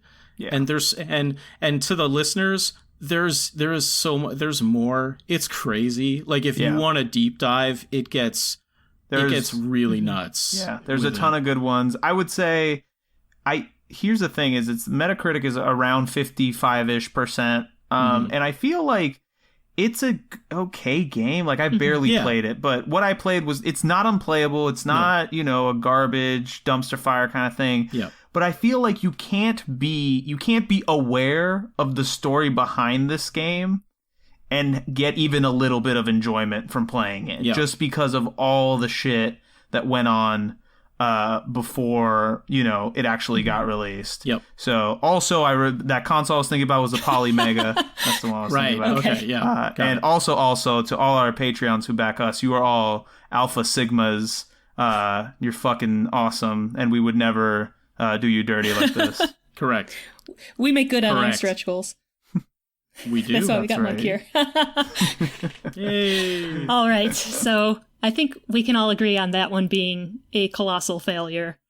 There's really nothing more to say besides failure on that one. Yep. Star Citizen success, by the way, because they've milked so much money out of that. No, verdict's still out. We'll wait for it to be released. If the verdict's still out, it doesn't. We'll amend this episode with a verdict when it's released. So 20 years from now, guys. Yeah, exactly. And next up, honestly, for me, I consider it on the exact opposite of the spectrum as the one that we just talked about. At least I really enjoyed this game when it came out. Bloodstained Ritual of the Night. This is one I actually personally backed. I did get in on it, I think, in the last 8 hours. So it was already funded. Already hit a lot of stretch goals. One of those stretch goals, guess what it was? It was a Vita version. So, of course, that meant I had to pop in on it. And they did announce they would do a physical copy of it. So I needed that. And Vita's life. Yes. But Castlevania Symphony of the Night, as I've mentioned on this before, is my husband's favorite game. So having a spiritual successor to that meant I had to have the game. I'm shocked that it did as well as it did, considering what was going on with Mighty Number 9 at the time. Just because it really felt like, at least to me, it really felt like echoes of that. It's a very beloved developer coming back to do like a spiritual successor of a franchise that people love on his own. And I was like, oh man, I hope I don't know how this one's going to go, but people funded it immediately. Like it did very, very well. And there was a point, I remember there was a point when people were like, is this going to be another fucking Mighty Number 9 scenario right here? Right. Yeah. But thankfully they eventually got it together. I don't know what it is with these games and this Kickstarter funding. There's got to be something in there that just makes the whole aspect of developing for it more complicated, or maybe it's just the fact that these developers are used to working with these big sort of companies that have already established themselves and have like a nice smooth process of getting the game from point A to point B to point C, whereas when they're sort of at the head of it, they have to now take on all that extra responsibility on top of making the game. It could be that. Or I think the number of stretch goals and saying, hey, we'll put it on this and this and this and this too, maybe they underestimate how much time it takes to port a game to multiple consoles. Because, this one, May 2015 is when it was up on Kickstarter. Funding goal was 500,000, which again, 500,000? Really? Yeah. Fuck. Oh my God. Ended with 5.5 million, which, hey, that's a budget. Yeah. That's a budget for sure. Wow. Personally, I went in originally for an Xbox One copy and a Vita copy because I wanted that HD version, but I also needed a Vita version. And they estimated that it would release in March of 2017. And hey, they gave themselves 2 years. 2 years, but the game actually released on June 18th of 2019. So, 2-year delay. But one thing, since I was a backer on this one, I did get to see all the updates, and they were actually really good with updates that I remember. Every month they would say, hey, here's a new concept art. Here's what we want to do with the main character. Here's a new background. And just all along the way, you could see what was going on. And I can remember when the demo came out, a lot of people were disappointed in the demo. And one thing that I'm very happy with is that they seem to take all that criticism to heart, because one of the last trailers before the game actually came out is just Igarashi, and you just see all the different quotes. This game looks like poo. What the hell is going on with it? It's so dark, so dang. And it just showed you the old versus the new graphics and what they were doing. And that's when I was like, wow, this game might actually be something. So Arnie, did you follow this Kickstarter at all? I followed the Kickstarter, didn't back it. Again, after the Mighty Number 9 situation, I was like, I don't think I'm ever going to back anything on Kickstarter after that. And then again, the trailer, I remember people being like, oh, fuck, here we go again. And I was just like, man, I don't know if they're gonna be able to pull this off. But then when they finally released, they had a little bit of a hiccup with the Switch port. But people who got the PS4 port seemed very happy with it. And I was like, fuck, man, good for them. They got it, they waited it, and they finally got something that they wanted out of it. And I feel like, I don't want to say oh, fuck, this hadn't worked, Kickstarter was done or whatever. But at least from the gaming perspective, from my perspective of it, I was like, I don't know that I could ever back anything on this website, because it seems like nothing ever comes out, or it comes out and it's ass after 4 years of development. So what's the point? So it was nice to see something that actually, even though it did take its sweet time coming out, did actually come out and delivered on its promises to a certain extent. And Mike, how about you? Yeah, I mean, I again didn't back it. Was following it. At this point, I was well on my way to being a cynical, jaded burnout in the game industry. So didn't back it. Was following it. I think there was apprehension to Arnie's point before. There was a lot of apprehension. Mighty Number 9 was very fresh in people's minds. I think what made it a little easier to swallow this time was because Igarashi was involved directly. Igarashi had been involved with all the other ones specifically. He was really well known to be kind of the auteur of that stuff. He made it very clear. So it was kind of like, okay, I think we're, not going to be quite as gun shy with this. I mean, I think it also helped that it's Symphony of the Night, man. I mean, you look at it and you're like, okay, some of the layouts are the same. I shouldn't say the same, but it's very similar. Almost the same. It's almost the same goddamn game, right? And so, and that's fine. That's cool. And that's part of it, is that he was kind of delivering on that. And I do remember, it's funny, man. One of my only, I think, I might be getting the details wrong. I'm gonna double check after this, but a claim to fame for someone I know is that his tweet got quoted in the video of basically talking smack about the demo. His tweet was in it, and he was like, "Oh my god, did Ika just put my tweet in his video?" And so we all just laughed, But it was, I think that was what was cool about it. I think, other than that, I really think you nailed it, Arnie, with the sense of it felt like a win. It felt like a hard-earned win. It wasn't clean, but it felt like, okay, Switch port aside and, Vita version aside, dang you, Igarashi, but those aside, okay, fine, it was still 2 years late, but Kelly, like you were saying, consistent updates, it's coming, the game is going to be out, it's going to be what you think. And when you look at reviews of people talking about it, even the people who aren't necessarily glowing about it, I don't remember seeing a single bad review of the game. Except for Switch port. Single... Oh yeah, the switchboard. Sorry, the switchboard for sure. But and they gave him Curse of the Moon too, which was nice. Curse of the Moon was real goodwill, right? Like that was huge for a lot of people. I played Curse of the Moon.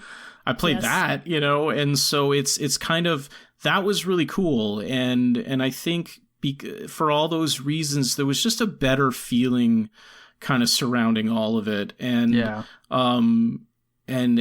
so I, like Bloodstained, to me, it's cool, like I'm personally not that into it, but I still have a lot of respect for it, and I think it's absolutely a success story in terms of Kickstarter.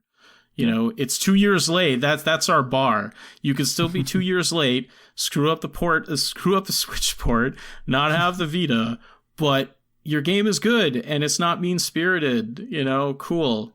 Success. Well, with how it ran on the Switch, I honestly don't even want to see a Vita version and how that would have ran. So it might be a good idea that they canceled it at the time. But right. I got my and the thing is too, when they canceled it, they sent out, I can remember getting the email saying, hey, this is canceled. Do you want a refund or do you want to switch to a different copy of the game? So because all the backer stuff was run through Fangamer. So Fangamer, they do a lot of good work as well. Undertale came out through them, the physical copies. They do a lot of good things. So I knew it was in good hands at that point. The actual game, we actually got on release date. The backers did, so that's nice too. Some of these games we haven't really gotten into much, but the backers end up getting it much later than the people who either could buy it directly from the store or buy it digitally. So it was nice that they sent it out so that we received it on the release date. And the backer items actually came, I want to say, 4 or 5 months later. So there's a poster and some pins and stuff that I got as well, because I backed at the $100 mark, I think it was. So, but I think it was well worth it, because I got the game, I got the poster and a few other items, and you got a copy of Curse of the Moon as well. So that's awesome. It was well worth the money to me, I think. And I definitely would say this was a big win for Kickstarter. Yeah. Yeah. Absolutely. Yes. One of the few. Yes. Yep. And then next up, we are in the same month pretty much, but Laylee. Another big name. Very close to each other. Very close to each other. Yeah. Another big name in gaming. Basically, while it was brought out by Playtonic Games, most of the people that worked on this game were former employees of Rare. So this campaign ran in May of 2015 and is a spiritual successor of Banjo-Kazooie. I'll hold here while you all gasp in shock. If you take a look at this game, immediately you can tell it's going to be a Banjo-Kazooie clone almost. Yes, absolutely. But this one had an original goal of £175,000 because... Insane. Finally, in 2015, we've got... No way. They're like, oh, you know what we can do? We've seen everything that's happened so far. We're going to do it even cheaper. Yeah, it's just so wild. Yep. And it finished at £2 million and reached their funding goal in 38 minutes. So... Wild. I really wish Absolutely wild. once one of these games would get announced with like a ridiculous funding goal and like just get enough money, and I want to see what kind of game. I want to see what Yooka-Laylee looks like if it's 178,000 pounds instead of 2 million pounds. Yeah, but this one... It just looks like a fucking Virtual Boy game. Like, it's all... Best we could do. This is all we got. This is another one that, while I knew it existed, I didn't follow all that closely. Just because, as we've talked about before, Banjo-Kazooie is another one, and it's exactly what people wanted, so, but it wasn't for me. It was a collectathon game, where you go around collecting a whole bunch of items to complete the game, and that's just not my kind of game, so I didn't back it. Did either of you back this one? Nope, I was off Kickstarter. I was sworn off of it at this point. But I will say I was a huge Banjo-Kazooie fan when I was a kid growing up, and I mean, you know, from seeing everything and just I heard about it after it came out more so than while it was in development.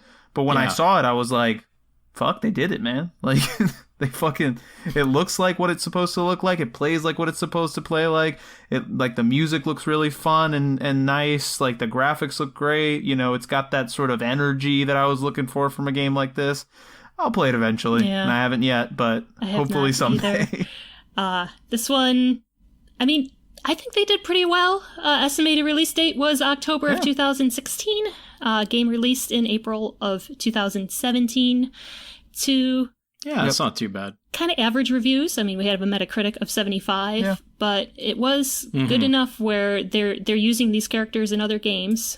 There was a sequel that came out. It's more, I've heard it's more like Donkey Kong Country versus another Banjo-Kazooie. But yes, correct. Yes, that one actually I'd probably be more interested in playing, just because if it's like Donkey Kong Country, I'm a big fan of those games. Yeah, but overall, I think this one was pretty much a success too. Just nice to see a few of them. Yeah, Call it a win. We're gonna take the wins where we can on this one. Exactly, it's true. It's true. And then the last game that we've got here today, Shenmue 3. Fuck this. This is some bullshit. This is the one that basically made me go, okay, I think I'm done with Kickstarter for now. Yeah. Just because started by EaseNet, or is it WiseNet? I don't know. I'm so used to the Ease series at this point. I'm going with that. But the campaign was announced at E3. And it was already known that with or without this crowdfunding, this game was going to come out. So, yes. What was the point? Weren't they claiming that it was essentially like a sort of pre-order type situation? Like they wanted to gauge interest in the game or something? I remember vividly when this happened because I had a couple friends who were there. And so they're sitting there, and I believe this is the same year that they were like Final Fantasy VII Remake and Last Guardian. So everybody kind of lost their minds. And and so there was a ton of hype going on. It was like it was really exciting if you were there in the moment. But to be honest, even then, like right away, people everywhere were saying, oh my God, it finished with 6.3 million. Wait a minute, that's not a lot. Like everyone was like, that's nothing. Didn't the original Shenmue cost like many times more than I think it was like $100 million for the original Shenmue.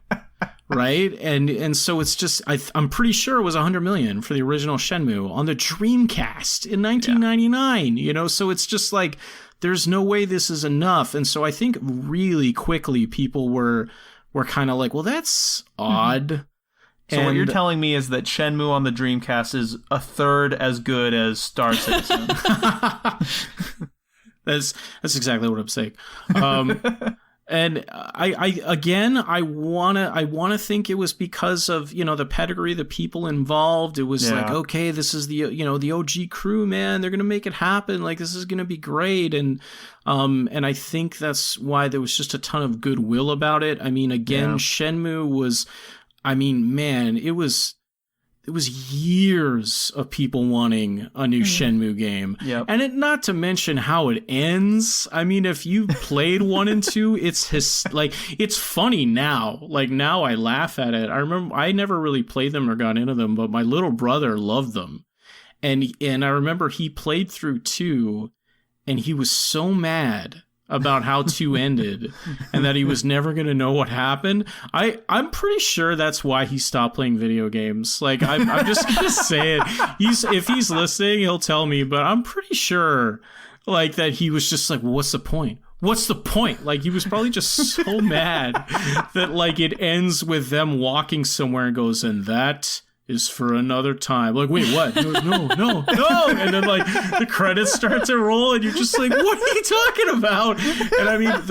And I mean, I'm jumping ahead a little bit, but if people have played Shenmue 3, then they know that, oh boy, they better get used to that. So it's such it was a weird game. It was a weird game, a weird crowdfunding situation. Yep. And to me, this was unlike something like, I'm kind of talking out of my butt right now, but unlike something like Mighty Number 9, where I think everybody was just wishing and hoping and, oh boy, I hope it's going to be good, and there was a feeling of betrayal and kind of an innocence lost and a naivete. With this, I feel like people knew. I feel like people knew the whole time. They were like, this isn't gonna, like, there's no way. But I can't help it. Like, I feel like it was much more a feeling of, if we just get something, then it's worth it. Like, whatever it is. And I feel kind of bad saying that, but at the same time, like, I would love to ask people who are huge fans, because I know some people who are huge fans that was literally what they told me. Like, they said, like, we got something. Yep. And that's all I wanted, you know. Hope and a prayer. You know, but there's other people I know who are fans who are just like, I would have rather nothing at all. You know, and it's just like, wow, that's harsh, you know.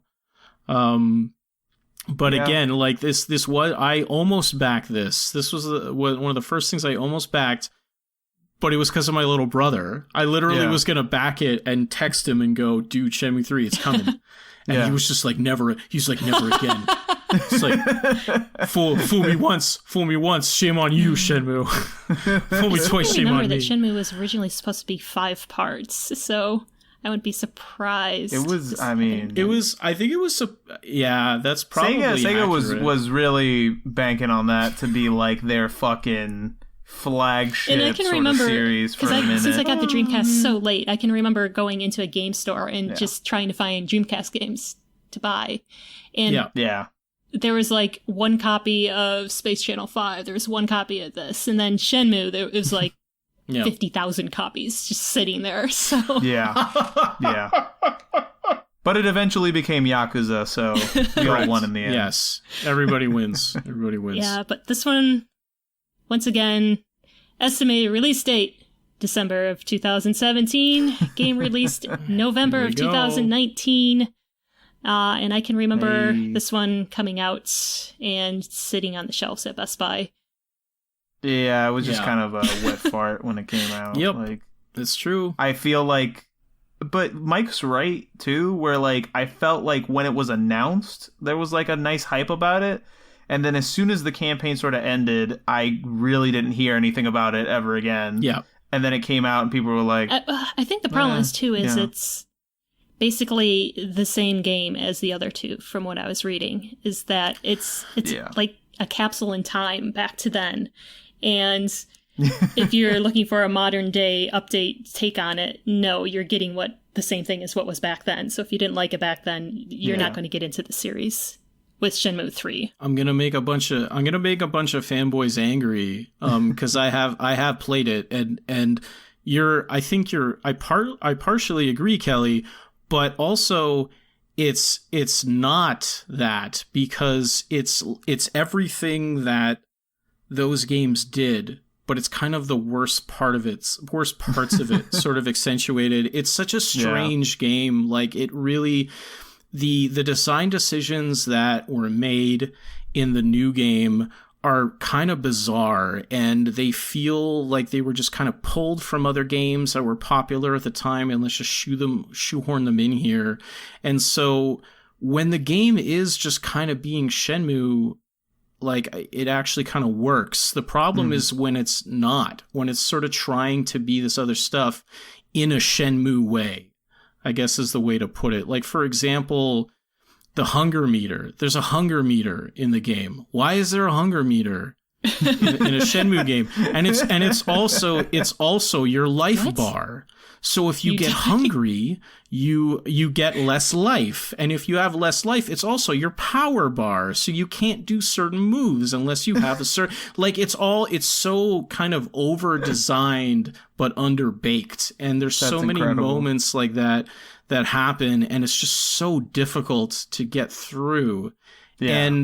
And if you add that to the fact that you're like, it just doesn't feel like anything's happening, and that's when I know someone will laugh, will go, oh, come on, like, you know, in Shenmue 1, you're saving cats from trees, and you can just wait for Christmas. Like, it's not like much happens there. And I was like, yeah, but you make things happen in the first Shenmue, and it's not too time-consuming to just go off the beaten path and do what you want to do.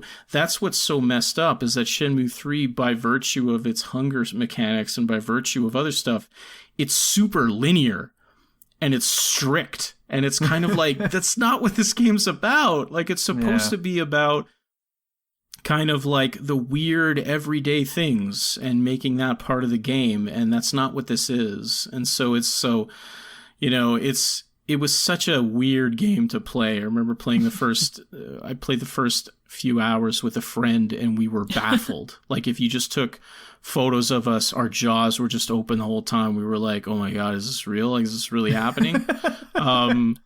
It's wild. I still remember it really fondly that night, and he does too. We talk about it a lot. Anytime it comes up, we're like, do you remember when we did that? It was like, yeah, man, that was like and right after that, we popped in like Robotech on Saturn, and we were like, yeah, like, here's a game. Anyway. But yeah, it's such again, kind of heartbreaking, but in a different way. Yeah. Than Mighty Number 9. Because in this case, it was more heartbreaking because, to your point, Kelly, there was also a huge section of it that was just, wait a minute, like, we can't go back. Mm-hmm. Like, we can't go back. Like, there's an element of this gameplay that is just not, we can't do anymore. And it's just not, it doesn't work. We can't go back. But, at least it's there. It came out. Yeah. They made it. Mediocre reviews, but hey, at least it came out, and maybe we'll see a Shenmue 4 someday. I hope so. All right. Well, that's all for our popular Kickstarter games. We're going to take a break, and when we come back, we're going to talk about our personal experiences with Kickstarter.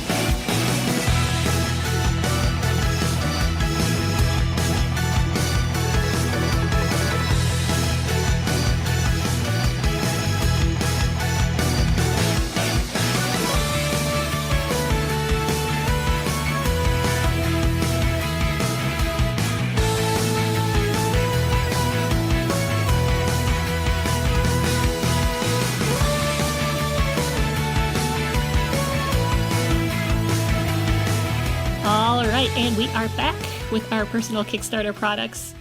Arnie, what have you backed through Kickstarter? I've only backed one thing on Kickstarter. And it was, it was this big motherfucker right here. Here we go. This is a Rising Sun tactical. It's like a strategy board game. Oh, that looks sick. It was fucking amazing. And the only reason I backed it was because the company that was making this, I was having a big board game phase at the time, and the company that made this, Simon, is known for making like very like detailed, like extremely large miniatures, and I was like, oh fuck, like I really want this.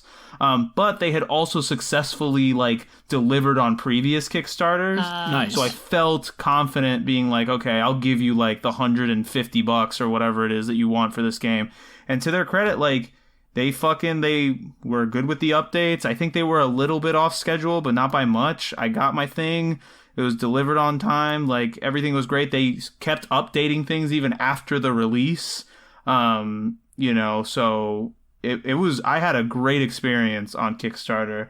That being said, like, and we talked a little bit about this off the top of the episode. I don't think we mentioned it on the podcast, but the board game scene and the video game scene on Kickstarter are wildly different. Yeah. I feel like board games, I mean, obviously, not mentioning the fact that, the the budgets aren't usually as huge on the board game Kickstarters, and it's, once you've got the design of the board game, the rules down, it's just a matter of producing the product and getting it shipped out. You don't have to deal with like coding stuff, designing builds, like doing art and all this other shit that you have to a lot of times deal with. And like technology's not advancing at such a pace that like you're not 2 years into your board game. It's like, oh my God, the shapes of tables have changed. They're all parallelograms now. Like fucking burn everything. So board games to me are my safe space on Kickstarter. I haven't backed anything else yet, but I've seen a couple of things that I'm interested in. As far as the video game side of it, I'm going to back Star Citizen now. But outside of that, I don't know. It would really have to be like a developer. It would either have to be an indie developer that I really want to support, or it would have to be a major developer that has had a completed successful Kickstarter campaign. And I don't know. I feel like a lot of people who have successful video game Kickstarters don't usually come back to Kickstarter a lot of the time. They either are like established now and they can just like directly publish the games they're interested in, or they go through other means. But yeah, like I know Euden Chronicles. What's that? How's that pronounced? That's Suikoden spiritual successor. Iodine. Yeah, I know which one you mean. Iodine Chronicles. That looks really good. Yeah. And I regret not backing that one.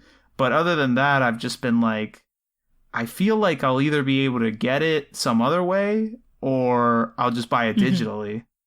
So I can afford, like, I'm patient enough to wait and see if it actually goes through. The only other one that I was this close to backing was this guy, and I wish I knew his name off the top of my head, but he's designing a Little Nemo platformer, I think it is what it is. Oh, but cool. It's based on the original 1920s comic strip. So all the sprites and all the worlds and everything are like in the style of the comic strip. Right. And it looks amazing. It looks cool. Really, really good. And Mike, how about you? What have you backed on Kickstarter? So I've backed a few things. I've only backed one game. And I've backed quite a few tabletop games, but not because I play them.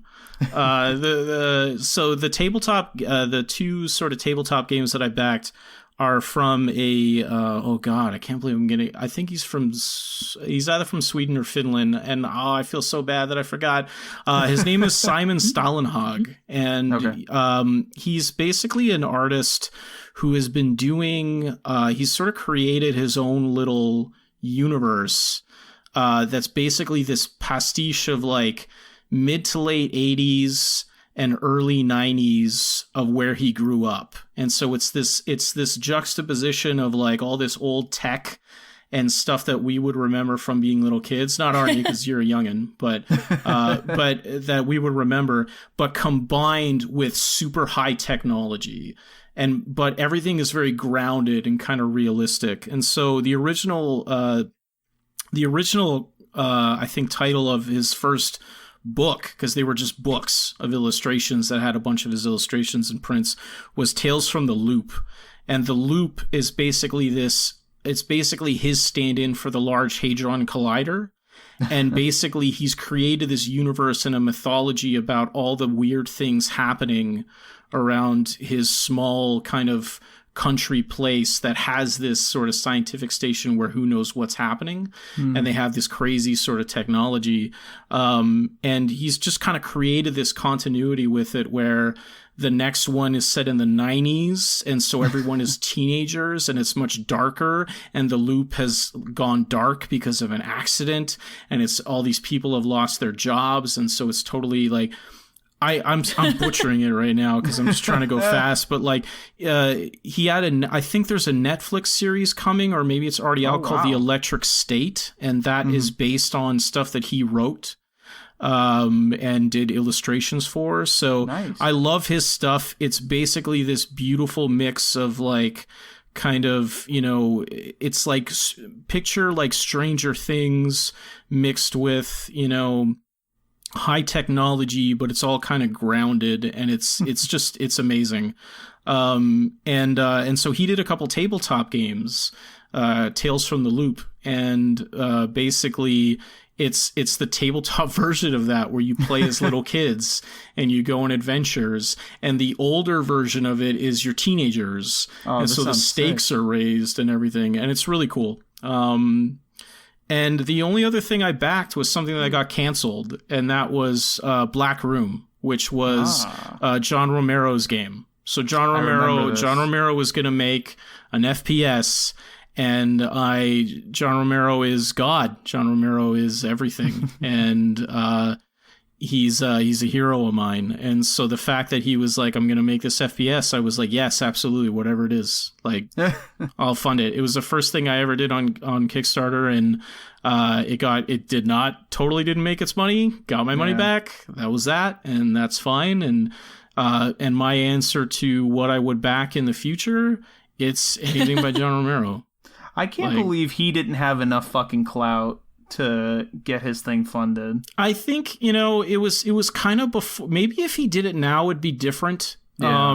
Because the boomer shooter, God, I love that term. The boomer shooter has kind of really come back to fruition now. Yeah. And so maybe it would be different now, but maybe not. Like, it's the problem with the boomer shooter fans and demographic is that, and I'm one of them, is that, they're kind of fickle, and some of them can definitely be, PC elitists and stuff like that. And so they might not jump in if they sort of see, it might not be enough for them to bite.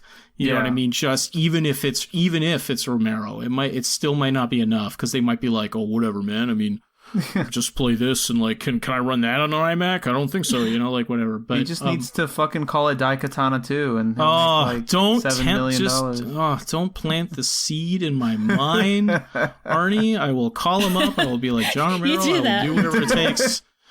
Johnny, I call him Johnny because he's my friend. Call him Johnny.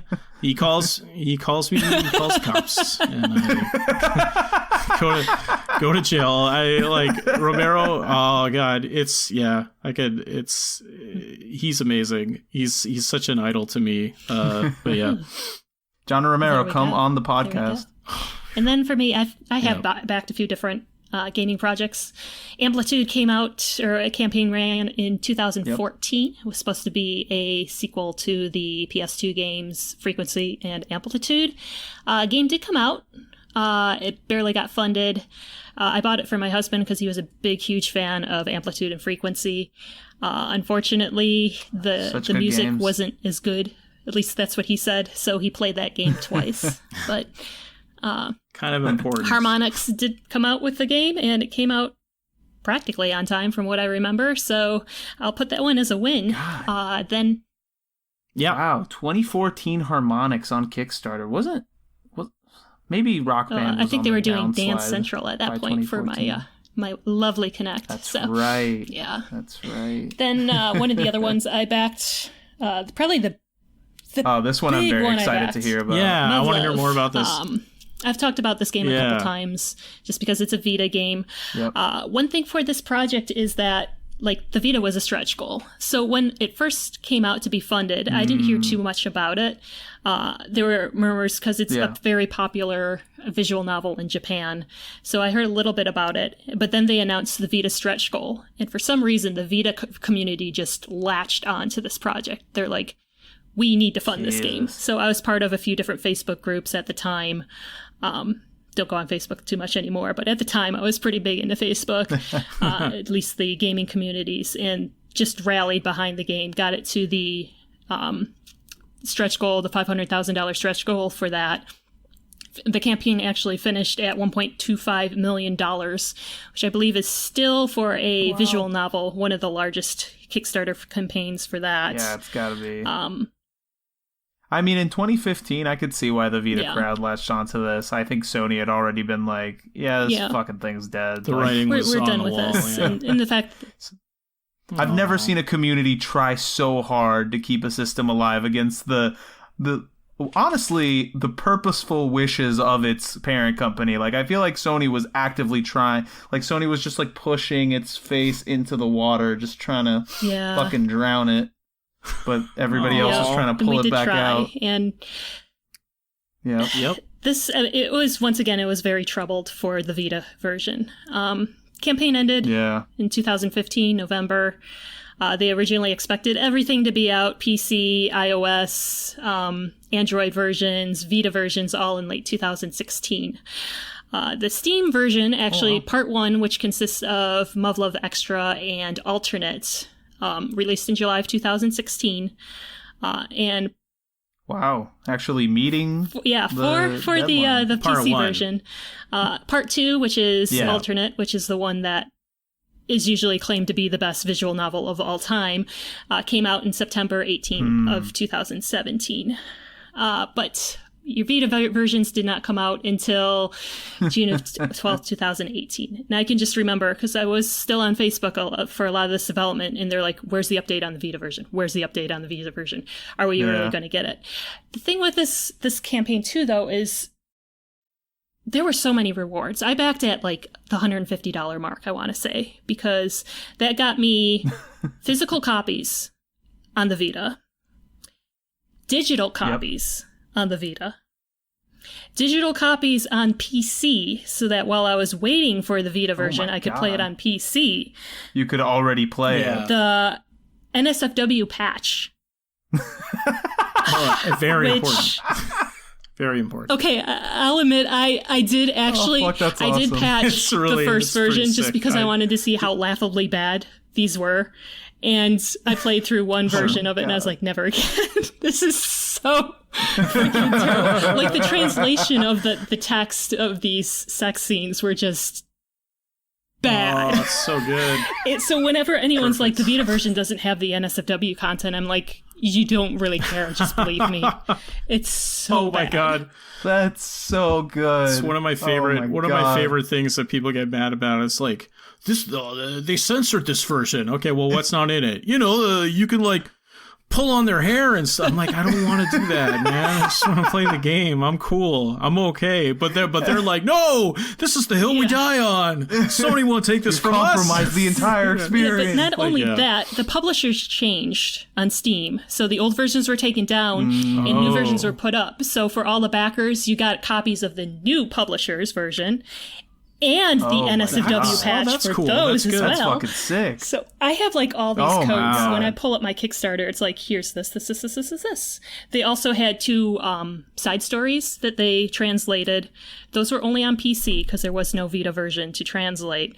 But the recent one came out like, I want to say 5 or 6 months ago. So they were still translating and working on it all this time. But I think finally everything is out that they promised on the Kickstarter. There was also, I got a soundtrack, a art book, a Figma. A piece of the publisher's flesh. We hit the stretch goal to get a free Figma. So a Figma was added to everyone who backed at over $125, I think it was. And rights to their firstborn child. And then they made a plushie of the enemies in the game called the Beta.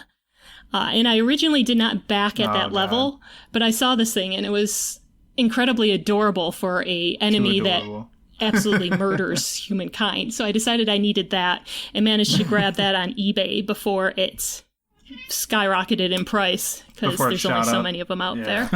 But yeah. Overall, while it took a while to come out and people were so apprehensive of the Vita versions coming out, they did do it. They released the Vita physical versions through P-Cube over in... So nice. They came out high quality. Also, was at retail. As much as a Vita game was retail at that point, it was more order on the internet. But overall, that was a great experience for Kickstarter. Would I back another Kickstarter? Honestly, at this point, I don't know. It just seems like a lot of the times the Kickstarter backers get the short end of the deal with, you'll get it a few months after. You got the physical version. Sorry, it's only digital now, so you're going to have to wait. So it would take a game I'm super interested in to see me jump back on Kickstarter. It really, I think at this point, and I think this is also the common understanding, whether conscious or not, like, it really has to be something that you're willing to just be like, okay, I'll throw money away for that. Cool. Yeah. Like, you just burn it and you're like, here you go. Like, I don't even care if I ever get it. Yeah. Like, just, like, I think that's the mindset you have to have with it at this point. Not that I'm saying that's a good mindset or I agree, but to me that would, besides John Romero, obviously, I think that would be what would make me do it too. Like, if it was something that I was just like, I don't even care if I ever get this, like, here's the money, I hope it works out, and then just kind of go from there. And but that's not how I don't know if that's how a lot of people operate. Like, I think a lot of people aren't gonna I think a lot of people are going to, I want regular updates on, my investment and stuff, and, which is fair.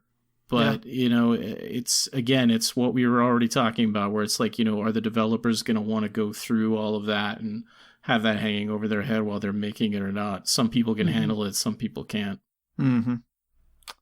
Yeah, and correct me if I'm wrong, I just don't, like, that time that we're talking about, like 2012 to about 2015-ish, 2016-ish, I felt like I was hearing about a new huge Kickstarter, like, every other month or so. Yeah.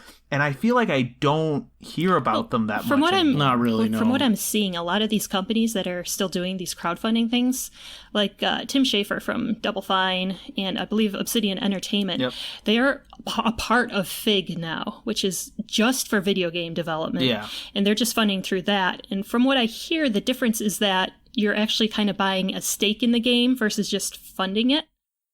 So... Okay. A lot of people like that better, or at least the developers do, and I hear they also kind of support you in your development a lot better than Kickstarter. So that's why we're seeing the downfall of, from what I can see, Kickstarter is just like, well, it's funded. Make sure to get it out. Yep. Boom, done. So a lot of these companies are like, there's got to be something better out there. And it sounds like some of these people actually developed a better platform for their game developers. Yeah.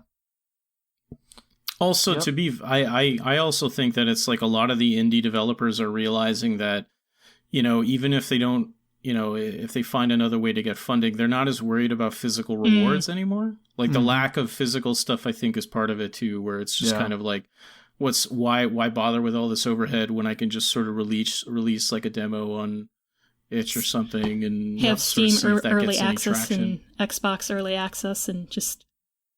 Yeah. Oh man. Yeah. We didn't even talk about early access. Holy crap! Put your stuff on like Humble Bundle or stuff, and like, get seen that way. There's so many avenues for people now, but Kickstarter was a phenomenon, man. Like it really, in this 4 or 5 year period, it was really a part of the gaming community. Like, and like I said, it really, for a moment there, it really felt like this is gonna be the future. Like all these big name developers are gonna like do their own thing, start making all these amazing fucking crowdfunded games, and it just never, like Mike was saying, like the sort of the transition from like being a part of this mega company to like running your own shop and having to contend with all the ins and outs of all that stuff, it just wasn't feasible, for a lot of people. And then for a lot of others, like, I think if you're like a small enough developer, like if it's just you or maybe just like a smallish team, I feel like there are other ways that you can do this without having to like set up a whole Kickstarter and put rewards up and give yourself all that extra stress. Yep. But yeah, that's Kickstarter as a whole. For me, I just I don't see it ever becoming what it was in the past, but I do remember Kickstarter fondly. I think the crowdsourcing was a good thing for gaming. Got a lot of things out there. I mean, it's given us some of the best stories. For sure. It's true. Just absolute garbage on that website sometimes. But yeah, no, it's definitely like something that I'm glad was around, if only to sort of put this idea, the seed in people's heads of like, there is a different way to sort of fund video game development. We're not sort of tied to just this one model that's been around for however long. And I think that sort of spark, intentional or unintentional, I don't think that was Kickstarter's sort of goal when they set out to do this, but has really sort of led to the blossoming of like other avenues for creatives to be able to get their visions out there, right? It's never, I mean, we've talked about this before, but it's never been easier as a game creator, as a developer, to just get your project out there and in front of people. And it's, I mean, now we're dealing with the opposite. I don't know if you guys have heard about the developer who had like she put out her game that was very successful, Summer of 58, I think it was, but it's about an hour and a half game. And Steam's refund policy is if you refund it within 2 hours, then you get your money back. So she's like stepped back now because she's like, I can't make a game that's this short Yeah. and make any money. So now we're seeing the opposite problem, where, you know, people are trying to find loopholes into not paying developers instead of, you know, sort of being like, I'll pay you $100 for this, for some concept art and a postcard and the plushie or whatever. The concept of value in the video game industry of what a video game is worth is a really fascinating discussion that is ongoing. And it's kind of amongst developers and amongst consumers and everybody. It's a fascinating sort of discussion that's happening. And I don't think it's going to get resolved anytime soon because you have people on both sides who go from one spectrum to the other. And it's just, it's wild. Yep. Yeah. Well, I think, yes, Kickstarter, thank you, Kickstarter. We love you, even if you may never become what you were in the future. And other people that we love, patrons, we love you. Thanks for tuning in to us today. Yep. Listeners, as a whole, we love you all. Be sure to look us up, Linktree, Region Free Gamers. And we will see you guys on the next episode.